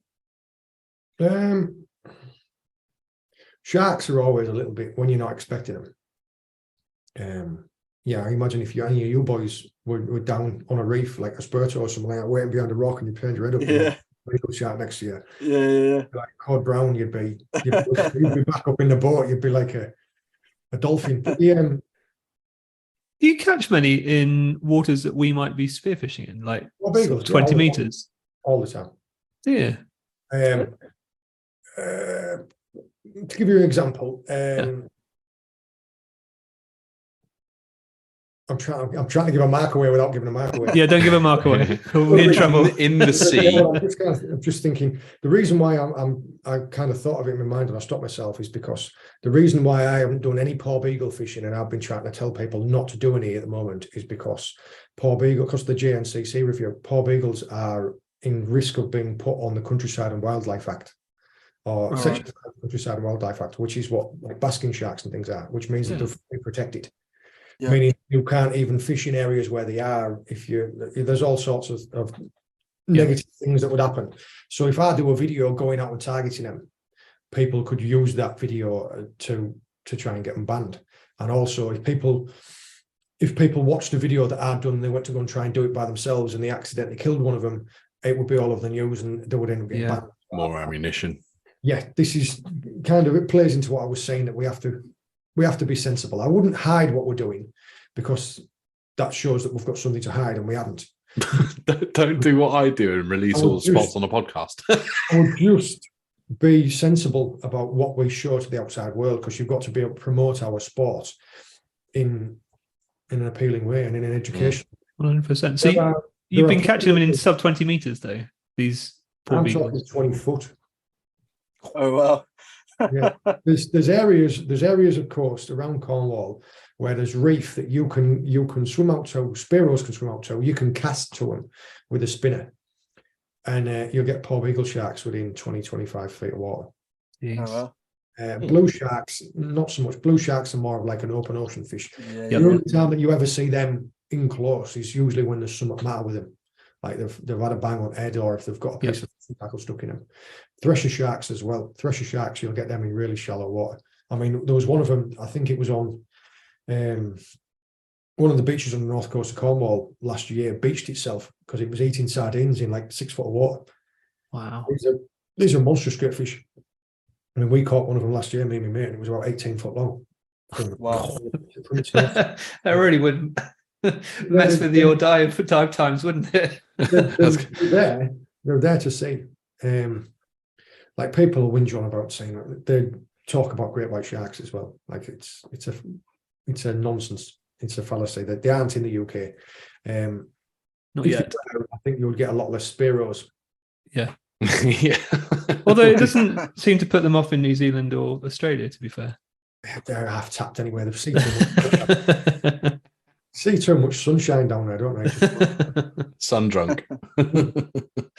No, I think seals are our biggest, well, I don't want to say problem, but biggest scare, because they sometimes can just come out of nowhere with their big old eyes and they look at you and you're like, fuck, yeah. I'm not alone. When you're underwater with one of them, you see how agile they are compared to like this. If they decided it wanted to have sex with me, I wouldn't be able to stop it. If you get down in the water and there's a bull seal there and there's a couple of cows with pups, they are aggressive. They are. Yeah, and people think they're soft and cuddly like they say. They're not. They're like a really big angry dog. Yeah. I've told the lads a story before, but we put up on the boat and just off in the pinnacle, there was a big bull seal and they had this family on the pinnacle, and as soon as it saw us all gearing up, it came into the water, it came right next to the boat, popped its head up, which was bloody massive, and started growling at us like a dog. And obviously I didn't go in the water. I very quickly took. There's friends of mine who do goose shoots in marshes, and if they've got any seals in that marsh, they can't send the dogs out there because the seals kill them. Wow. They're nasty. They'll mess you up if it wants to. Yeah. I'm gonna have to headbutt a seal now. Oh God, that's going in the podcast. Amazing. Cool. So, so before we move on to listeners' questions, out of all of the fishing that you do, what is your absolute top favorite? If you could only do one form of fishing for the rest of your life. I don't know. People say to me, what's your favorite fish to catch? And I just say the one on the end of my line. It's always the one I'm catching. Now, I do really like my shark fishing. Like on the boat, just because it's you've got every chance of hooking into a 500-pounder. It's exciting. I mean, I'm at a stage now where me and a few of my friends we're really pushing the boundaries of what can be possible. I mean, like me and a friend of mine went out to Ireland last year, and we went 200 miles off the shelf, and we were fishing in 800 meters of water and all sorts of stuff like that. And we had two sharks, and the first one come up, he had an 800-pounder, and mine was over 1,000, and that was 1,000-pound shark. Fuck. That was only a couple of miles from the shore, and that was in Ireland. So we're not talking about the other side of the world. These are here. For bait for something like that, I mean, are you using a 300-pound bluefin? We an albacore head, actually. It was a head of an albacore. It was about 45. A 45-pound albacore was using its head. But yeah, we usually use like 2 5-pound pollock on a hook at the same time. Oh well. It's a different league. I like it all, mate. I mean, I really like my wreck fishing. Just that's the type of fishing that I really like. But then again, because I want to catch a 100-pound conger. I can also see when you're fishing that you actually quite enjoy the logistics of making sure that the boat's in the right place. And I can see when you've sort of put your anchor off a little bit, you're like, nah, fuck it. We've got to reset. We've got to get back to the right spot and get right on it. It's a craft. And if you can't take pride in your craft, then what you're doing here. Yeah, amazing. It's not easy to do. I mean, it is a difficult thing to do, especially when you're anchoring up in 100 meters of water. So you're putting out best part of 300 meters of rope. So you have to position yourself possibly 200 meters away from where you want to be, and take into account the wind and the tide and the way it affects your boat to lay yourself up. And you've only got like a 10-meter window where you can get. And also, if you're too far back, there's lots of things to it. So when you get it right, it is like a little pat on the back. That's it. Amazing. I like me wreck fishing, but there's half a dozen species in the UK that you can catch realistically that are over 100 pound. And you're talking like your skate, your common skate up in Scotland, your blue sharks, your paw beagle sharks, your thresher sharks, your bluefin tuna. And the hardest one, the ones that they are here, we know they're here, is a 100-pound conger eel. Now, there's been like a dozen of them caught in as far as the records will go. Yeah. You've just got to fish through hundreds and hundreds of 40s and 50s and 60s. And they are there. We know they're there, but it's catching one of them. So, there's always a chance of that. I mean, there was one caught in a trawler near Port Leven, and that was, I think it was like 140 pounds, and it spat out that he'd ate. Christ. So yeah, I like my recce. It's hard work. I saw the picture of that conger that you're talking about. I think it was bloody massive. The black and white photo, and you see it laid out. Yeah. Everyone laid out in front of it that it had ate. Yeah. I think I would be more scared of that than a shark if I was in the water. Oh, definitely. Yeah. One of the scariest times spearfishing, I remember I was in I was doing a shore dive locally and swimming along, and I just felt something looking at me from behind, and so I turned around, and all I could see in, I'd say probably 50 meters off, well, probably not 50 meters, but the viz was good, was behind, like out of the corner of this rock, just this white head with these beady eyes looking at me. And I swear I shat myself and started swimming off, but I swear it was like this albino conger, and it was following him. Its eyes were following me in the water, and it was just like, absolutely fucking no. I'm 6'6". You sure it wasn't me? It might have been you. But it was just like, I don't care what you are. I don't want to know. I'm gone. Goodbye. Just fuck off. You'll find that, well, you guys will have probably seen it as well. If your shallow water and your reefy congers are black, they're like, if you get them in deep water, they come up and they're real pale. They're pale grey. So what you've probably had there is interesting. Probably had a big one that's come from a wreck deep in water, and it's moved over and it's coming to clean ground. It's coming to rough ground. Oh, no, thank you. You can fuck off and stay there. I've shot a few congers in my time, and the other thing I find is that with congers, with spearfishing, it does not matter what you do, the thing will not fucking die. Like, it's just like, I've now shot you in the head, I've now stabbed you in the head 4 times, and no, you still want to bite my face off. That's like, fine, I'll leave you alone. Yeah, they're tenacious. And final, sorry, I said final a minute ago, but final one before we get into listeners' questions. If you had 10 times the budget you've got now, what would you spend it on? And don't say just fishing gear. You don't know what my budget is now, do you? Well, 10 times it. Yeah. I don't know, mate. I'm pretty happy. I'm content. I mean, there was points of time in my life when I'd kind of thought that I want more and I want this and I want that, and then I've just realised that actually I'm happy with my little boat, going out with my little lad and just enjoying a bit of sunshine. And yeah, I mean, I don't like January, February in the UK is pretty miserable. Everybody's miserable. It's just after Christmas. We're all like, we've got about 5 hours of daylight. It feels it's always raining. We get terrible visibility, which is, it's not a nice time. If I could go on somewhere nice for that period of time. I mean, like this year I went to Fuerteventura for a week in February. Like if I could do that, if I could do a month away, I think that would be amazing. But then again, I don't need much. I'm happy with what I've got. And so only because you told us the watchers not to say it, but are you sure you don't want to winch? No. This is what folks don't understand, and this is sometimes where I get a little bit frustrated being it. I know my craft, I know my trade, I've been doing it pretty much all my life. Now, anything that you can think of with your 20 minutes of experience of watching my video, I've probably already thought about it. And the fact that my boat is like a semi-planing hull and it's only got a thin walls on the sides. If I was going to mount a winch, overlooking the fact that that amount of weight on one side of the boat would completely affect the balance, so completely affect the steering and the stability, and then the fuel consumption, and also my insurance. So I would have to get it rebalanced, and I would have to reweight the keel on the opposite side to offset for and also I would have to get recertified for my insurance. Yeah. I would have to strengthen that side of the boat, all for something that I do for 1 day every week for 6 months of the year. Yeah. And I pay for it as well. It's just, there is nothing that they can think of that I've got. I had to ask it only because I've seen comments in previous videos. I mean, and this is when people are like, "Oh, I didn't think of that." I was like, "Well, this is why I say I don't need one."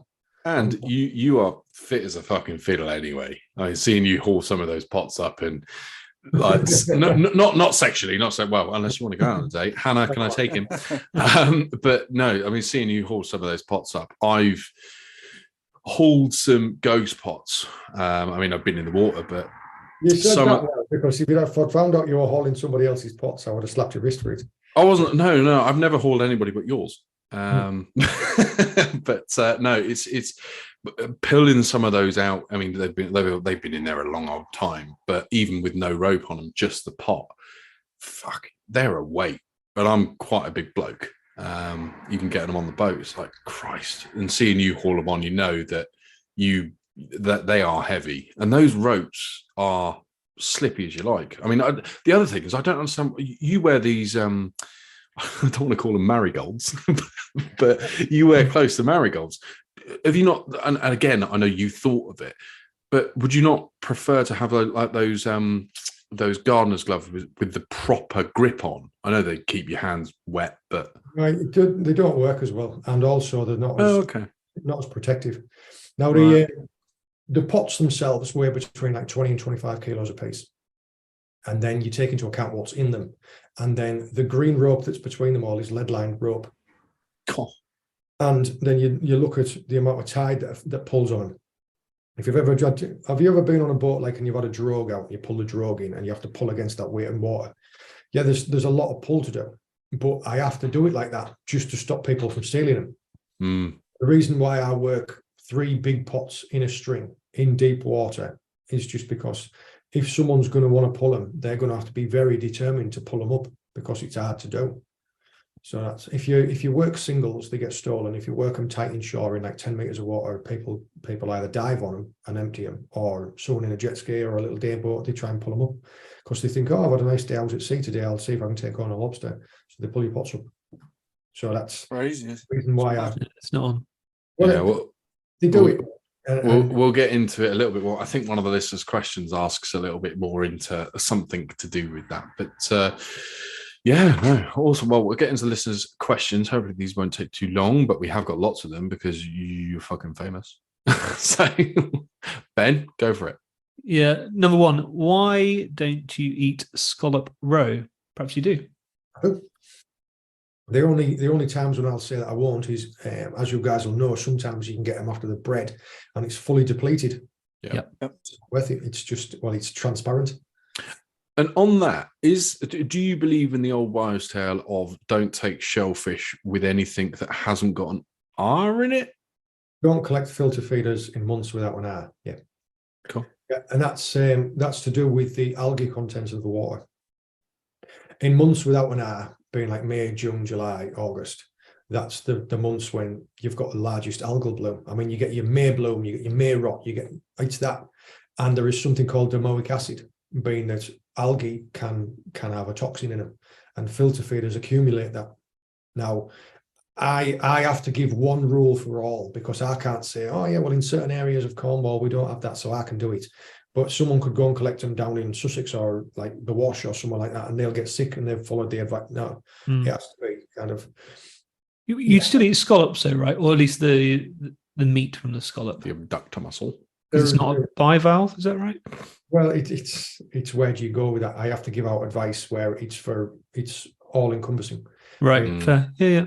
Say, oh, do this and don't do that, and don't, because if someone mislabels it's months without an R to be safe. It's always been the same, and it's because of the algae content of the water.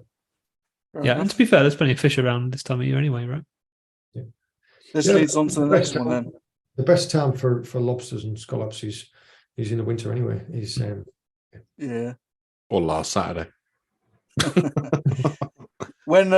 So John, when foraging off the beach, does he use anything to check that there has been no sewage contamination that might impact on the mussels, cockles that he forages?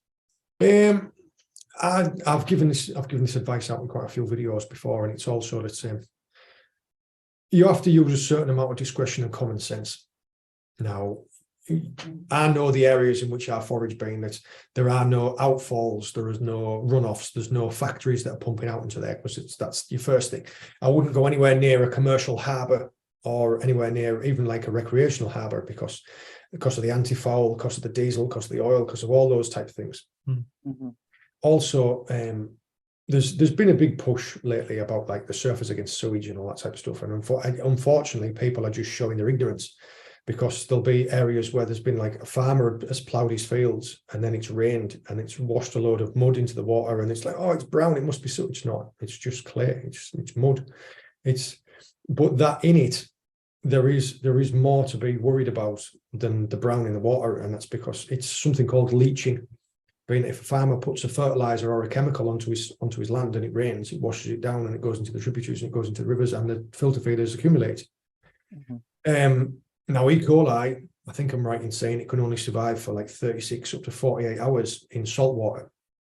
So I would never collect filter feeding shellfish anywhere near an estuary after heavy rain in the first 2 days after the rain. So if I've had a heavy rainstorm and it's washed out all the sewers and all the roads and all the fields and everything like that, after 48 hours, any of the E. coli that's in there has died off and anything else has been dissipated. Wow. So there's things like that I always play into account. But yeah, also the easiest thing you could say is just follow your nose. If you're down there, like, you know the difference between like stinking black harbour mud, can't you? Mm-hmm. Yeah. Like when you go on like a Cornish beach where it's all heavy particles because it's all granite and it smells clean. There's a difference there. And the same way being, if you had a big storm and there's a load of seaweed washed up and there's a bit of detritus in it, you don't pick up things that you want to eat from somewhere that stinks. There's a certain amount of common sense involved. That's exactly the same. I think with fish as well, when you're buying fresh fish, if you still have to buy it from market, if it smells like fish, don't buy it. It shouldn't smell like fish. Yeah. You get some people before and like, oh, this fish isn't very nice, it doesn't taste very fishy. I was like, that's because it's fresh. That's because it's not fucking rotting. And the same with shellfish, like with mussels and stuff. I still meet people today and again, it's like it's ingrained from my 4-5-year-old self that when you boil a mussel or a cockle, if it doesn't open, don't force it, throw it away.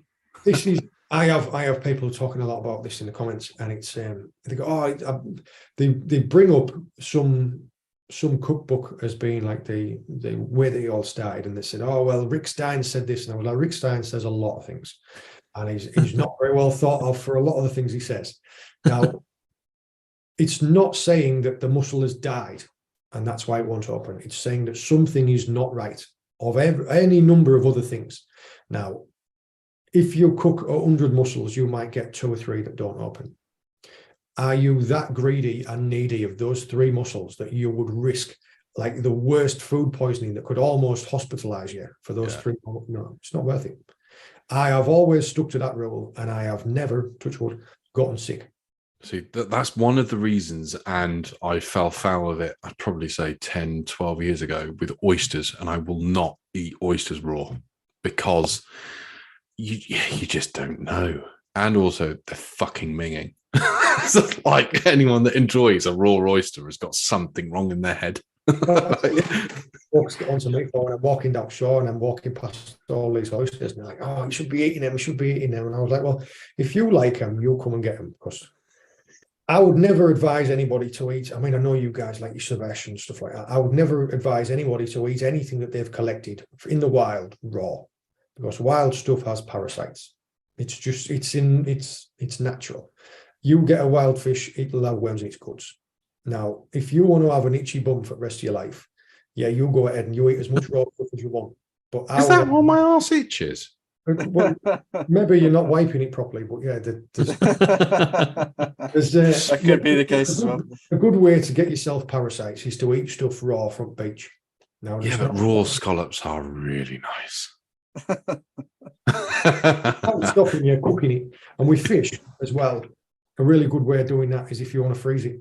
Doesn't matter what's in it. If you what parasites are in it, if you freeze it fully and then cook it fully, there's no chance of you getting parasites. Yeah.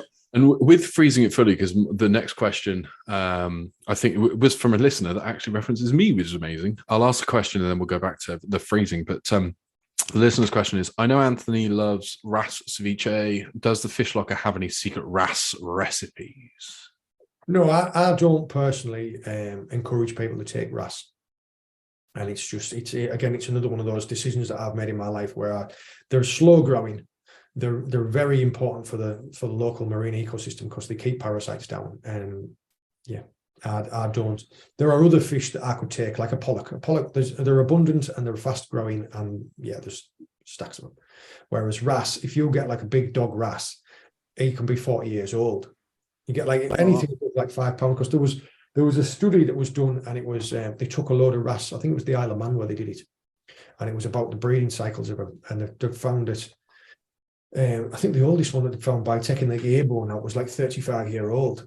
Now that's like again what I come to being that if there's a creature that's managed to survive that long from all the sharks and the cormorants and the spearos and the anglers and all those things, if they're managed to evade all that, the fact that I've managed to outsmart it is enough. I don't have to kill it. The fact I know that I've won, and I'll let it go again, so that I don't need to. Yeah, but they taste really nice. It probably tastes quite a lot like shrimp and crab because they eat so many crustaceans. Absolutely, and that's one of the things that I think. Well, yeah, I love the ceviche for, but this podcast is probably going to, because I respect you, John, probably going to change how much I shoot wrasse. For fuck's sake. No, well, if you're from the conversations that we've had, we can see that you have a moral compass, and if you decide that you can take a wrasse every now and again, I'm imagining that there's ever so many fish that you look at and you go, "Nah, I tell you what, I'll let you go." Yeah, 100%. No, absolutely. But so getting back onto the freezing, because one of the things that, I mean, I love absolutely fresh wrasse ceviche. I know that there's probably parasites or worms, but I chop them up small enough that they get digested, I hope, and not multiply. I've probably got a stomach full of worms, hence the reason I'm not as fat as I should be. With freezing of fish, is there a time period that you would recommend, 48 hours plus, or just to frozen and then it's fine? When we go out and do our wrecking trips, I might get a couple of 3-ling and a couple of pollock. That's too much fish to eat fresh. I will leave a bit. I will usually drop some off at gyms and it takes them 2 hours and have that fresh. And the rest of the stuff, I will vacuum pack it and I'll put it in freezer. And then it could be a week, it could be 2 weeks, it could be 2 days. It depends when we want it again. It just needs to be frozen fully, as in like it's frozen, not like it's cold. It needs to be frozen. That's it. Cool. Awesome. I did look at this up, Anthony, when you were talking about eating raw fish, because I ate some raw mackerel this week. I froze it from the competition, and it's 48 hours in -18 or below, if anybody is interested. Put it close to my heart then. 5 minutes, it'll be fine. John, next one. Do you think that larger fish are more likely to be found at particularly remote marks, like, I guess, pinnacles, that kind of thing? When you say remote marks, you mean places where people don't get to? I guess so, yeah. I mean, it's a listener question, so I can't offer much more than that, but yeah, I guess so. Absolutely. It's the same with foraging as it is with fishing, as it is with spearing. If you go into a place where loads of folks go, chances are everything's already gone. Yeah. So, yeah. And like my fishing, I'll generally get out early and I'll go a long way.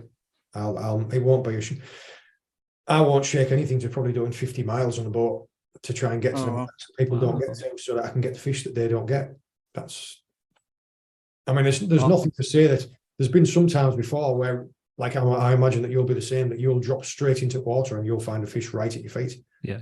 There's been some times before when I've been fishing offshore and I've caught the best fish of the session down at my feet. So it's not just once, but you stand a better than odds chance of finding stuff that's better if you can go to the places where folks don't get to. Yeah, absolutely. Yeah. And just on that, so with your boat then, because I mean, me and Ben are now in boat ownership, but your boat, what litre tank has it got? I mean, you say you can go out 50 miles back, so it must have 100-mile range minimum. No, it's I have tanks. I have tanks that I can take off the boat. Oh, nice.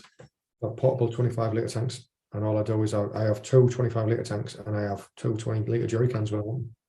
So when me and my mates are going to go out and we're going to do a big wrecking day and we're going to go all around and sundry, we'll probably take 100 litres of fuel with us. Oh, amazing. Nice. So, yeah, we'll leave the next one. It's expensive owning boats, isn't it? Yeah. It really is. People that don't own boats, they're like, oh, this would be great. I remember watching your video, and I wish I'd paid more attention to it and not bought the boat at the moment. So you did do a really good video about buying a boat, didn't you? And I think your rule of thumb was it's like twice the cost of the boat to basically run the boat. And it's much better to have a friend who has a boat and to just pay him handsomely. Yeah, I should have left it at that. There we go. Hang on a sec. You've bought a boat. You've now paid me not handsomely to fix your fucking boat up and get your boat ready. So if we're going on double the purchase price, you owe me some money, I think, Benjamin. Yeah, good one. Well, yeah, you've only had it a week and you're regretting it already. Bloody hell. I'll just let you two have the problems, and I'll pay you both handsomely. See the state of the tubes out there on the driveway. Never mind. If you ever get a chance to go out on somebody's boat, say like if one of you is going to go out on each other's boat, the best thing that you can do is pay him for the fuel and clean it on the way in, because there's always things that need cleaning and there's always things that need paying for. And until you own a boat, you don't realize how many of those there are. Absolutely. I mean, even going out on Ben's boats, we went out on Saturday just gone, and because it was Ben's first launch recover and first ever time spearfishing off of his boat, I'd already sort of prepped his trailer and stuff. It still kind of felt like my boat, even though when I got in, I had to stand back and forcefully not get my hose out to start washing it down and stick the fucking muffs on the back of his engine. Of which I need to ask, have you washed your engine out? Because I've still got your fucking muffs. Of course I have, mate. Yeah, I found some spare muffs. We're good.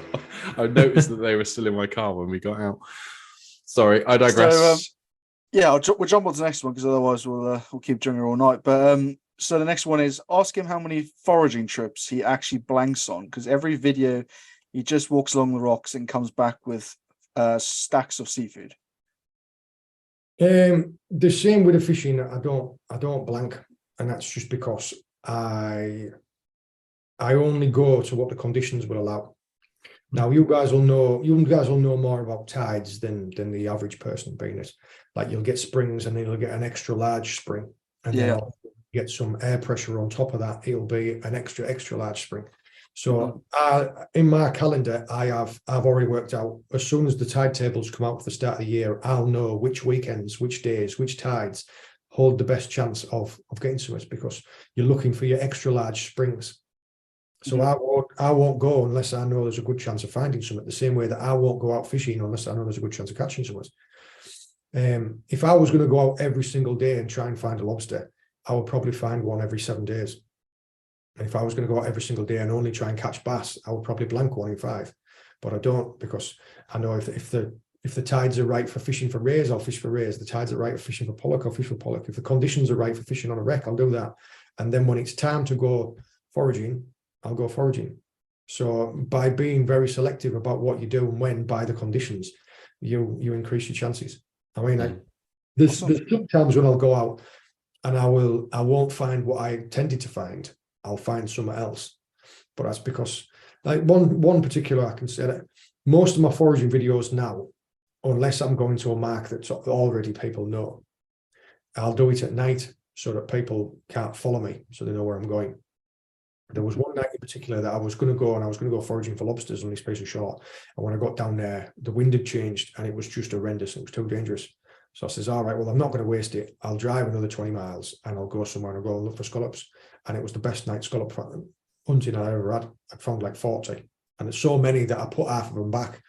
So it's about like knowing what the conditions are right for in your location. And so, because it's like cumulative knowledge. I know, for example, that a tide has to be lower than a 0.4 to open up all the lobster holes. So if the tide's only a 0.5 on a spring, I know there's no point even trying. Mm-hmm. So I hope that and pushing more into the foraging. a question more from me. With your knowledge of the seaweeds and the different type of sort of vegetation, is there anything that you take foraging from seaweeds that you take to eat? Not so much, and that's just laziness on our part. We're very fortunate in that we have like Jim, Hannah's father, my father-in-law, who does the cooking. He has an amazing allotment, and most of our greens come from there. So I mean, occasionally we take some dulse, or we take some sea lettuce, or very occasionally I took a big piece of sugar kelp, some fresh sugar kelp, or some pepper dulse, or things like that. But yeah, we don't usually have to, because we don't have to. Is there anything out of those that you'd recommend for, or not as a don't have to, but as like an accoutrement? The same way saying I say in the videos, being that there are no poisonous seaweeds, there are no toxic seaweeds, so all of them are technically edible. Some are just nicer than others. But what you do need to be careful of is that there are some toxic algae. So the seaweed might not make you sick, but the algae growing on the seaweed might make you sick. So you have to be careful for that. I would say the easiest ones to identify for people was going to be your sea lettuce, and it's just like deep green, transparent. You know, like when you were at school and you'd get like that see-through crepe paper, and yeah, it's really easy to identify, and it's really easy to prepare, because all you do is you just take some of the larger pieces, just wash it in clean water, and you can just steam it like veg or dry it out. And it's another way that I can tell people to identify it, only because it's a bit of a trick of the trade. So if you order a Chinese and you order Chinese seaweed, it's not seaweed. Factual, isn't it? No, it's cabbage. Cabbage. Yeah, Chinese cabbage. However, proper sea lettuce looks like actual Chinese seaweed. And so it's that deep, dark, properly green, what I call like army green. But yeah, that's great information. I'm going to grab some next time I'm down and shove it in my face. My question next, is he going to do more collaborations with that Kadaha sailing channel this year? Yeah, Dominic and Carly, they're the ones that I mentioned earlier. Dominic, Carly, and Hank. Yeah, probably. Cool. He's watching this, yeah. Yeah.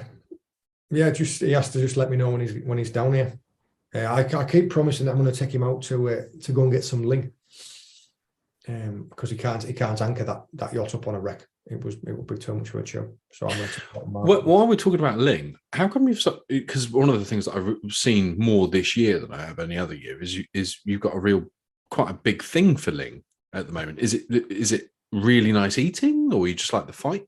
The fight's not great, because they suffer really badly with barotrauma. So when you're fishing for them in 80 meters of water, you get them 40 meters up and they blow. So it's like a bit of a dull fight from them, but they are incredible eating fish. They are, I'm going to say, we use the buzzword sustainable. They are more sustainable than your bass and your cod. You get more meat per fish. People don't really know about them, and they don't like eating them just because they're not a very nice looking fish. It looks like an eel with horrible big eyes and teeth.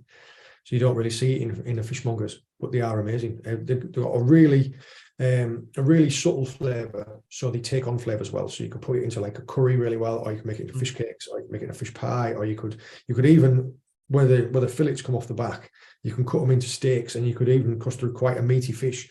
You could slide them onto a kebab skewer and cook them on a barbecue like that. They're just a great eating fish. And if I can encourage people to go for more of these, I was going to say more sustainable fish like your pollock and your ling, rather than always wanting a cod or a bass, then I'll do it. I'll encourage them. And can you catch any in the shallows at all, John? Not so much. No, they're usually a deep water fish. You can catch them. You guys could shoot them on reef, because they do live in rough ground. In fact, I've talked to a couple of guys about this before. You guys might be better off if you were going to ground bait. I mean, so you'll get like a Hessian sack full of mackerel heads. Yeah. Drop it on an anchor line, and then leave it there for 3/4 of an hour, and then dive on it. And they do actually move, in that short space of time. Yeah. Well, they're not like a night fisher type fish, right? No, they interesting. I've caught them in same areas. I've caught them in same areas as what I see spearos diving on, so I know they're there. Oh wow! And also you'll see on some of the inshore conger trips that I'll do, where I'll anchor up on a piece of rough ground, you'll pick up the link because they live in the same places and eat the same things. So yeah, I was just going to ask, so with ling, are they similar to dogfish in that they're I don't know what the word is, cartilaginous, or are they bony? No, a ling's, it's a member of the cod family. Oh, okay, so it's got but a bone spine, not like a dogfish. Cool. The next question is from a friend of mine, Steve Pottle. Shout out to Steve, my local MNT station. He's asking for some properly inside of rod and line knowledge. What do you find is the best method for catching bass on rod and line? It would depend on what he wants. I get loads of people saying to me, "Oh, I want to catch a double figure bass," and I was like, "Yeah, me too." It's like, yeah, well, you have to fish. If you're looking for that one fish in 100, so you're probably going to have to catch 100 of them before you catch your. If you just want to go out and have a nice relaxing day on the bass, I would say the easiest and most enjoyable way that I can do, and I take James doing it, is live prawn on a float. If you can find an area where you can drift a live prawn on a bubble float or on a cigar float over, like them wire weeds, them just long weed strands, harpoon weed, and sea spaghetti, string weed. Yeah, there's ever many local names from it. Yeah, if you can find somewhere where you can drift a live prawn over that, bass love it. And the same way that if you can get any little joey mackerel, it's more for fishing on the boat. If you can get any joey mackerel, they'll pick out the bigger bass. So yeah, fishing a live bait on a float. I mean, because you can cast lures all day until your arms are sore, or you could put a live bait on a float and sit back and enjoy the sunshine and talk to your mate and watch the float. So that's have a beer, have a cigarette. Yeah. And moving more into where you were saying about the joey mackerel, is there a size of bait versus gob of the fish that you aim for? No, not really. You do need to be careful though, because joey mackerel technically are below the minimum landing size for mackerel.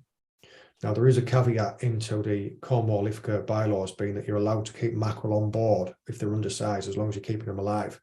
And when you've finished your session, return them to the sea. They're not landed. See, there's a difficulty in this, because I'm always saying, well, when you buy pike dead baits and you're buying joeys, they're all that big. So someone somewhere must have landed them. Yeah. There is a moral argument there about live baiting also, which some people bring up, and I'll say, well, delete them in nature, delete them in. A bass doesn't care if it's undersized, if it's going to eat it anyway. I catch more bass on joeys and more pollock on sand eels. It's just one of them things. And a big bass's mouth, you can see you'll put your fist in it. So don't be worried about using like an 8-0 and a joey that's like 8 inches long. Nice. And from the same guy, even though I didn't put his name next to it, have you had any, only because I know that he has had trouble, but have you had any trouble with people cutting your pots off as a recreational potter? No, I haven't had any trouble with anyone cutting them off. I've had trouble with people stealing them, which is, if you work them in singles, people steal them. And that's just because there's scumbags in every walk of life. Mm-hmm.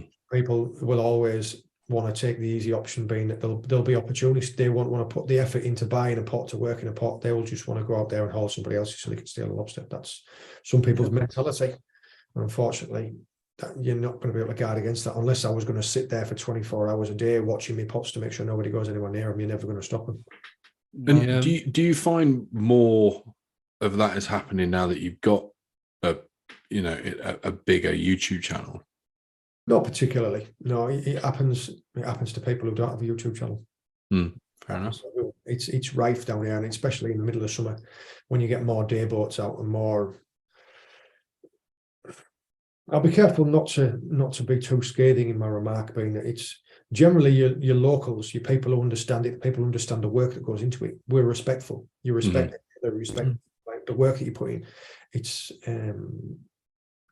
without wanting to cast grockles, bloody grockles. I would say city folk.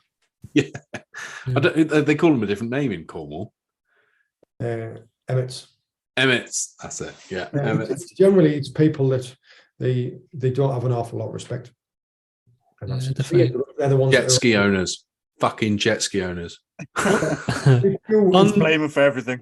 If you can see a jet skier hauling up the pots that I'm doing, he's putting his effort in.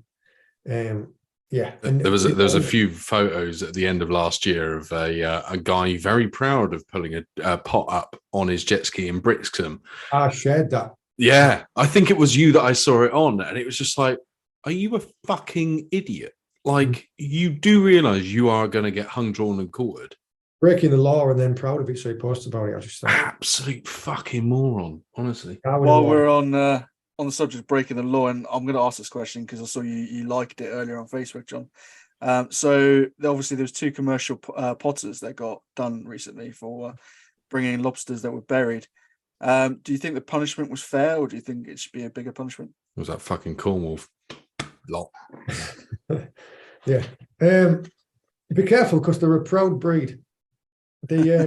Honestly, I'll be in my car on the way down. I've got no problem.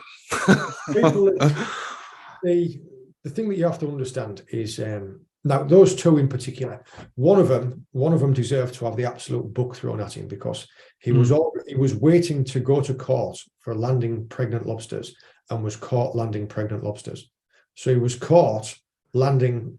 He was caught for the same thing that he was waiting to go to court for. Wow. He doesn't need a fucking book. He needs a fucking axe. So but at the same time, people have said, "Oh, we should take his license off him. We should do this. We should do that."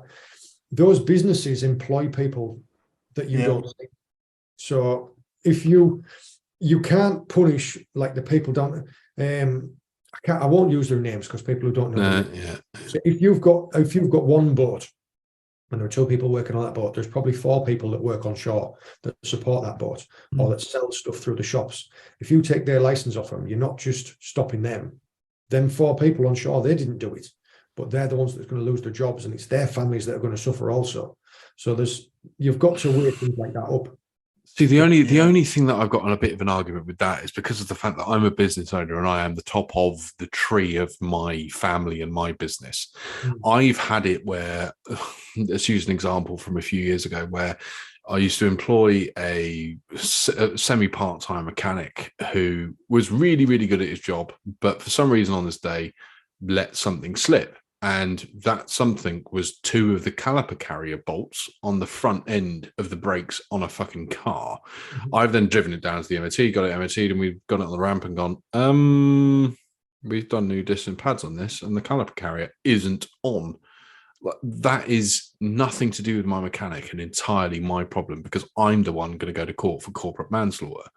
So for me, it's like, well, as a family business, I am the only person that can look after the name of this brand. If something happens, the axe is falling on my head, and I just need to make sure that I don't let that happen. Well, this is where that if that boat, for example, if that boat had 5 employees on board, and it was one of the deckhands that had taken those lobsters and hidden them in his bag, and the skipper, he would be the one the skipper would still be the one that got caught. Yeah. He would still be the one to be prosecuted, even though it wasn't him doing it. But you can't be too, I'm not going to say you can't be too strict. You can't be too brutal with your handing out of judgment, because there are people that will suffer down the line. I mean, there's families, there's husbands and wives or kids that work in like the office or work in the fresh fish shop or things like that, where they've done absolutely nothing wrong, and yet they would still be punished by. You've just got to bear that into mind when you.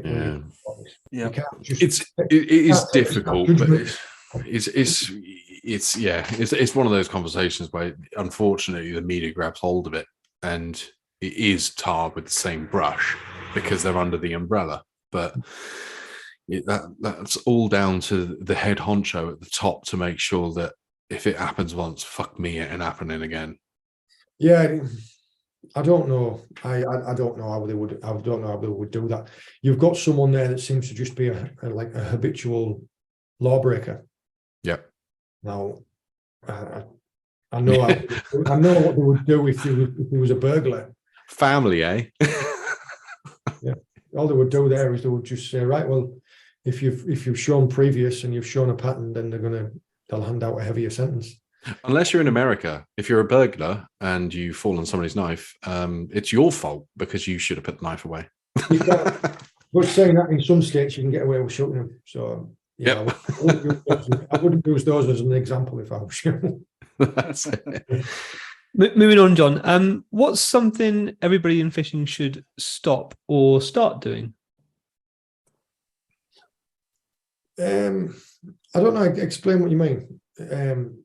I could say something like pick up litter, but then it's just quite a wishy-washy thing. I would just say, but maybe like to catch more fish. I don't know what the original intention was. Don't take this too seriously. Yeah, we do this for passion. We do this because we enjoy it. Mm-hmm. If you are creating a situation where you are getting too stressed or getting angry or getting abusive or whatever, you're not enjoying it. You're not doing it right. We're doing this for pleasure. I mean, yeah, we also have the added bonus of occasionally we get some fish to take on. But if you're not enjoying it, you're not doing it right. Fishing, as with life, is as complicated and as stressful as you want to make it. Yeah. Yeah. Good answer. Very true, mate. And last question. Again, I think this is actually from Steve at Marine. Only because he wants to go. Would you ever take people fishing with you for a, inverted commas, donation to the fuel and boat maintenance pot? I don't need to. I've got my charter boat license. I'm a charter skipper. So you do charters? Yeah, through the winter, I've always kind of had boats, and I've got more seagoing qualifications than Captain Birdseye. I kind of thought through the winter when there was naught going on. You like when I said the fishing's crap. Yeah, I put myself through my skipper's tickets, so I'm a charter skipper. And so on that specific thing, how would somebody go about trying to get on board with you? What I have done is I opened up. I'll start from the beginning on this. I'm not a charter skipper like you would go and pay for a place on a boat and you just go out and catch fish. The way that I've started doing it, and it was off the back of people requesting it on the channel, was I got a lot of dads asking me, saying, I love what you do with your son. Now, my dad never taught me how to fish. I want to teach my son how to fish. Can you take me and teach me so I can go away and teach my son? So that's all I do. I'm a qualified angling coach through the Angling Trust. So I just use my boat now as a platform to teach people how to fish. So I had to have the boat coded, and I had to get my skipper's tickets to be able to take people out on the boat with me. Mm-hmm. Yeah. Unfortunately, now there's that much red tape and that much legal stuff like that. You can't do anything. So yeah, I had to get the boat coded, and I had to get my skipper's tickets to be able to take people out 100 yards from the shore and teach them how to catch them. Yeah. So yeah, all I did was I opened my calendar up and I said, right, well, I'll take 12 trips a year. I'll take one a month. And it went within about 15 minutes. So how does someone like Steve get one of those 12 spots? Unfortunately, I'm at a position now where I've got a waiting list that's got about 150 people on it. And I said that if I get a cancellation or if I get a day free, like all I'll do now is I got a phone call from someone a week back, and they just said, "Oh, it's me. It's my fiance's birthday. If you have any days coming up." Yeah, I had someone cancel on me the night before, so I just phoned up and I was like, "If you're free to go tomorrow, we'll go tomorrow." So that's it. Nice. Amazing. If I did too much of that, you now know how much time needs to go into the YouTube. Gotcha. You look at it this way, and this is the way that I've rationalized it to people in this. I could take a charter out tomorrow, and I can only take 2 people because my boat's small, and I could teach those 2 people in a day, or I could go out and I could make a YouTube video and I could teach 100,000 people. Yeah. Yeah. Now the money would be better if I took out charters every day. But your self-reward. Try and switch a light on here to see if we can make things a little bit brighter. No, you're good. You're good. The sun's still good. So you effectively you're booked up forever. Forever. Well, I certainly hope there's going to be a day where at least I can bring my boat down and we can all get out on mine, even if it is with the pew guns or with with the rod and line. That'd be good to get out. I started off with I did some fish locker days where all I did was I just chartered a local charter boat that could take like 8 people. and I started organising it, and I just ran it at cost. I didn't take anything from it, and I just had that many people that were complaining because it was 50 quid each, and I was like, that's how much it costs. That's how much a charter boat costs. They're complaining of 50 quid. My time for free, and you're complaining about how much it costs. And then this is what I say about people who don't understand how much a boat costs. Like, oh yeah, well, I give you 20 quid for the fuel. I was like, 20 quid out with a marina. It's and 20 quid was the parking and launch.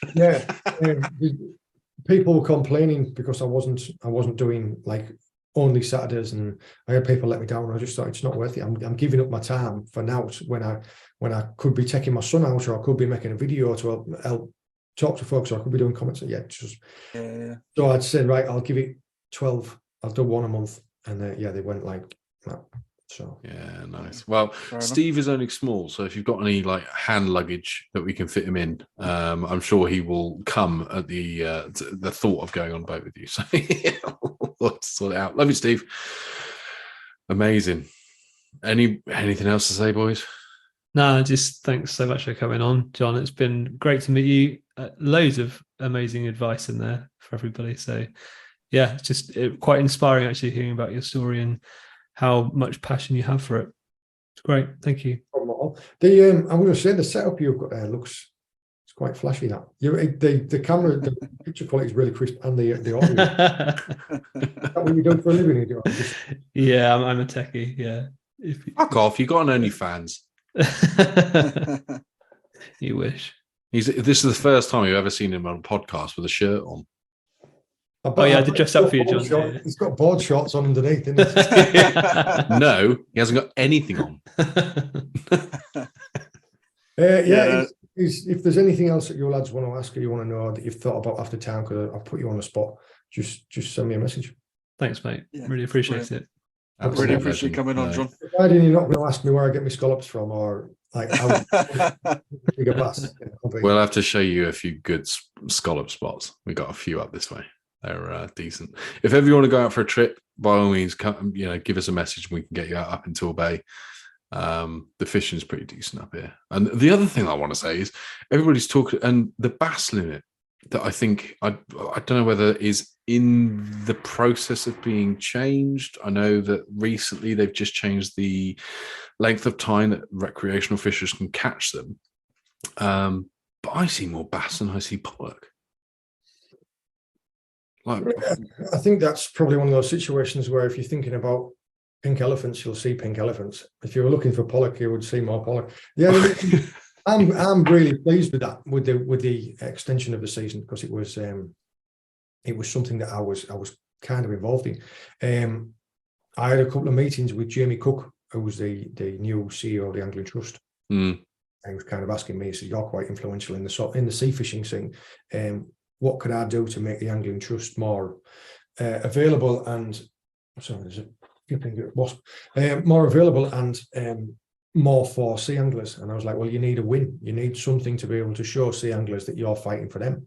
And I was like, "What can we do?" And I went, "Well, how kind of fair do you think this is, that the commercial boys can still fish for bass and they can catch more of them than what we can on months when we can't?" And I went, "Well, what would you rather see?" And I went, "Well, either extend their closed season or reduce our closed season." I just said, just so there's some parity in it. I said, so it shows that we're equal stakeholders with the commercials, because it's not, at the moment, it's showing favoritism to them. And the Angling Trust went away and fought for it and got it. So it was. And there's two things that you said there, that the Angling Trust in the very beginning were the ones that sort of fought for, I believe, if I'm right, fought for the closing of the catch limit of bass. And then you've got the reward on this end that actually bass are doing considerably better now because of that close and because of that understanding that the bass were being smashed. And then we're now, as a BSA, we're starting to look at bluefin. And that is one of the things that I think the BSA in the next couple of years is going to start fighting for, to get bluefin on a quota. Okay, well, bluefin's already on a quota. Not for spearfishers, it's not. Not at all. It's banned. Well, I was just going to say we could talk about this off camera, and we could try and find out where there's where it's going there, but there is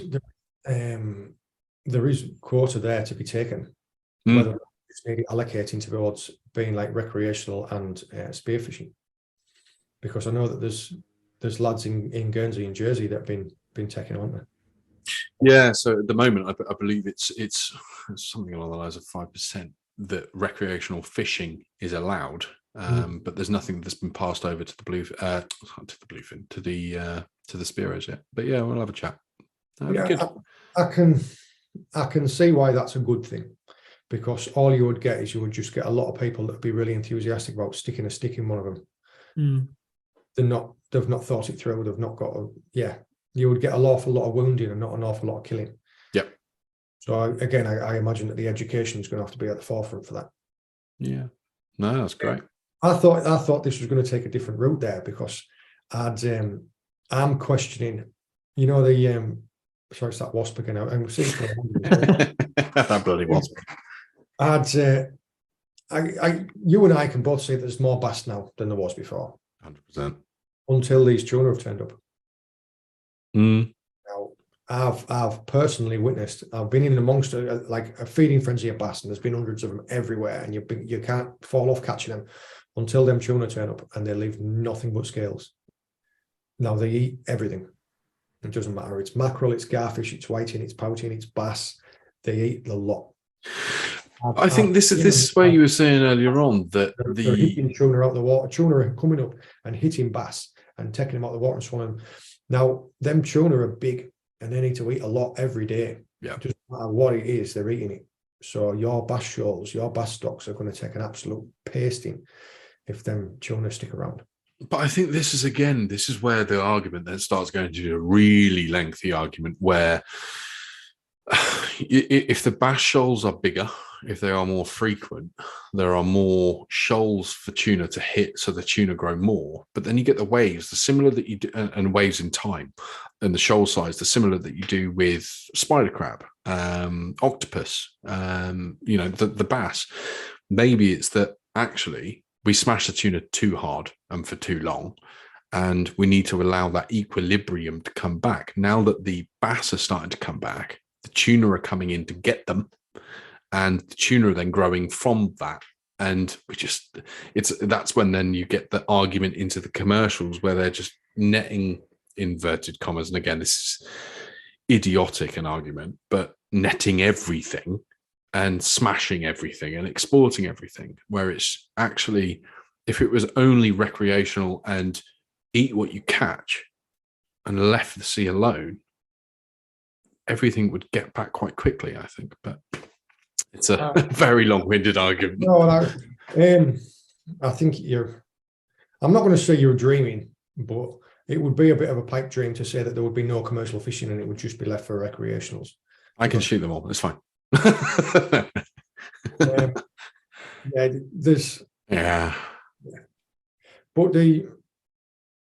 it's a chicken and egg situation. Yeah, 100%. Yeah, absolutely, 100%. It was proven that the tuna were here eating the herring, and the herring were overfished, so the tuna stopped coming. But there's also the ocean's going a warming and cooling cycle of around 80 years, and it was warm when they were here before, and it's warming again now. Now that works contrary to people saying about global warming being that the temperatures are rising. Yeah, they rise and fall all the time. Over the Earth's history, not just lengthy but also short term. There's warming and cooling phases. Now, two reasons I believe that the tuna are here for. One, the pilchards, the sardines, and the mackerel have made a certain amount of a recovery, especially down here in the south. And also the mackerel, pilchards, scad, all of those in the Mediterranean have taken an absolute pasting. Like the Spanish boats have just destroyed them. So the tuna have got nothing to eat, so they've followed the food here. Yep. Now, you could also say that the lack of tuna, the lack of an apex predator, and the increase in the things like your sprats, your sand eels, your mackerel, even if it's only locally, because the catches of sand eels are down, that small increase locally does feed into the idea that there's going to be more bass because there's more things for them to eat. So, and yes, there will be an equilibrium that's reached sooner or later, being that when there's an influx of predators, there'll be less prey, so there's less for them to eat, so they die. So they will reach an equilibrium, but not if we're taking things from it. and not if we're protecting things. Because look at the problem we're in at the moment, where we're protecting seals. You're protecting and reintroducing an apex predator to ecosystems that can't sustain them at those numbers. Now, the biggest one to look at is fucking seagulls. Look at the seagulls. How are they protected and the poor pigeons aren't? Well, herring gulls, unless I'm behind the times on this, herring gulls are still seen as being a vermin species. Oh, the gulls up here, Like but they are protected. Things like kittiwakes and terns, they're protected. But as far as I understood, your corvids and your seagulls were still classed as being fair game for pest control. Oh, that I'm aware of, and every time I ever have a go at a seagull, I'm told that they're protected and I need to be nice to them. You stop doing it down the high street then, don't you? Yeah. And they start kicking them. I will do a little bit of research after the back of this, because I'm maybe working on out-of-date information. But yeah, as far as I knew, they weren't heavily protected. Well, I'll start kicking them again. Again, John, thank you very much for coming on. It's been an absolute pleasure, and been a bit of an emotional roller coaster that's probably going to end my career of mass murder of wrasse. Cheers, John. There goes my ceviche. It's all right. There's plenty of seagulls. Seagull ceviche. We need to make sure it's legal though before I get shot by the Queen. Don't you bring that over to my barbecue? I imagine it's quite greasy from all the chips that they've been eating. They're covered in feathers though. They're really skinny underneath. Awesome. Mate, thank you again. If there's anything any of you guys need, just give me a shout. Well, John. Really Good appreciate stuff. it. Good luck with the YouTube channel. I mean, you don't need it. You already got a massive foothold, and we look forward to. I need to go and watch your leopard shark video that was released this evening. Yeah, 6 o'clock. Amazing. Yeah, Awesome. after we get up on here, well, saying that I've got a busy day tomorrow. I'm out at about 5 o'clock in the morning tomorrow, so I'm going to give an hour or so to comments now. Pack me bag, and it's all go, mate. Good. No rest for the wicked. Well, Cheers, John. Thanks again, mate, and I will see you all later. We'll see you soon. Cheers, Cheers mate. John. Thank you. Cool. What a legend. Amazing bloke. Yeah, he was. That was a hell of an episode, man. Bloody hell. You're a bit starstruck there, weren't you, Ant? A bit, only because I wasn't sure how much of straight and narrow he was going to be off camera, but Yeah. all I can say is what he is on camera, he is off camera. The guy is as honest as you can get. Absolute, Yep. yeah, lovely bloke. I even had to. I think it's great that you've got someone like that in the community that is so well educated that is having an influence in our fisheries policy. I just think that's absolutely spot on. A bit worried about the slot sizes, but I guess that's just me. No, I am as well. Yeah, if there's an upper limit, that'll be. I mean, on the crustacean, that'll be not too bad, but on fish, I totally get the argument for it, 100%. But yeah, some challenges coming for sure. Yeah, and I definitely learned a thing or two from that episode. It's really good. I think a lot of people will, and it does sort of overlap into spearfishing, doesn't it? Angling and everything else. So it's Definitely good for all of us to learn a few things that he knows. Were you moving on then? What you boys been up to? What we're doing? What's going on? Oh, you're the one that's been doing all the work.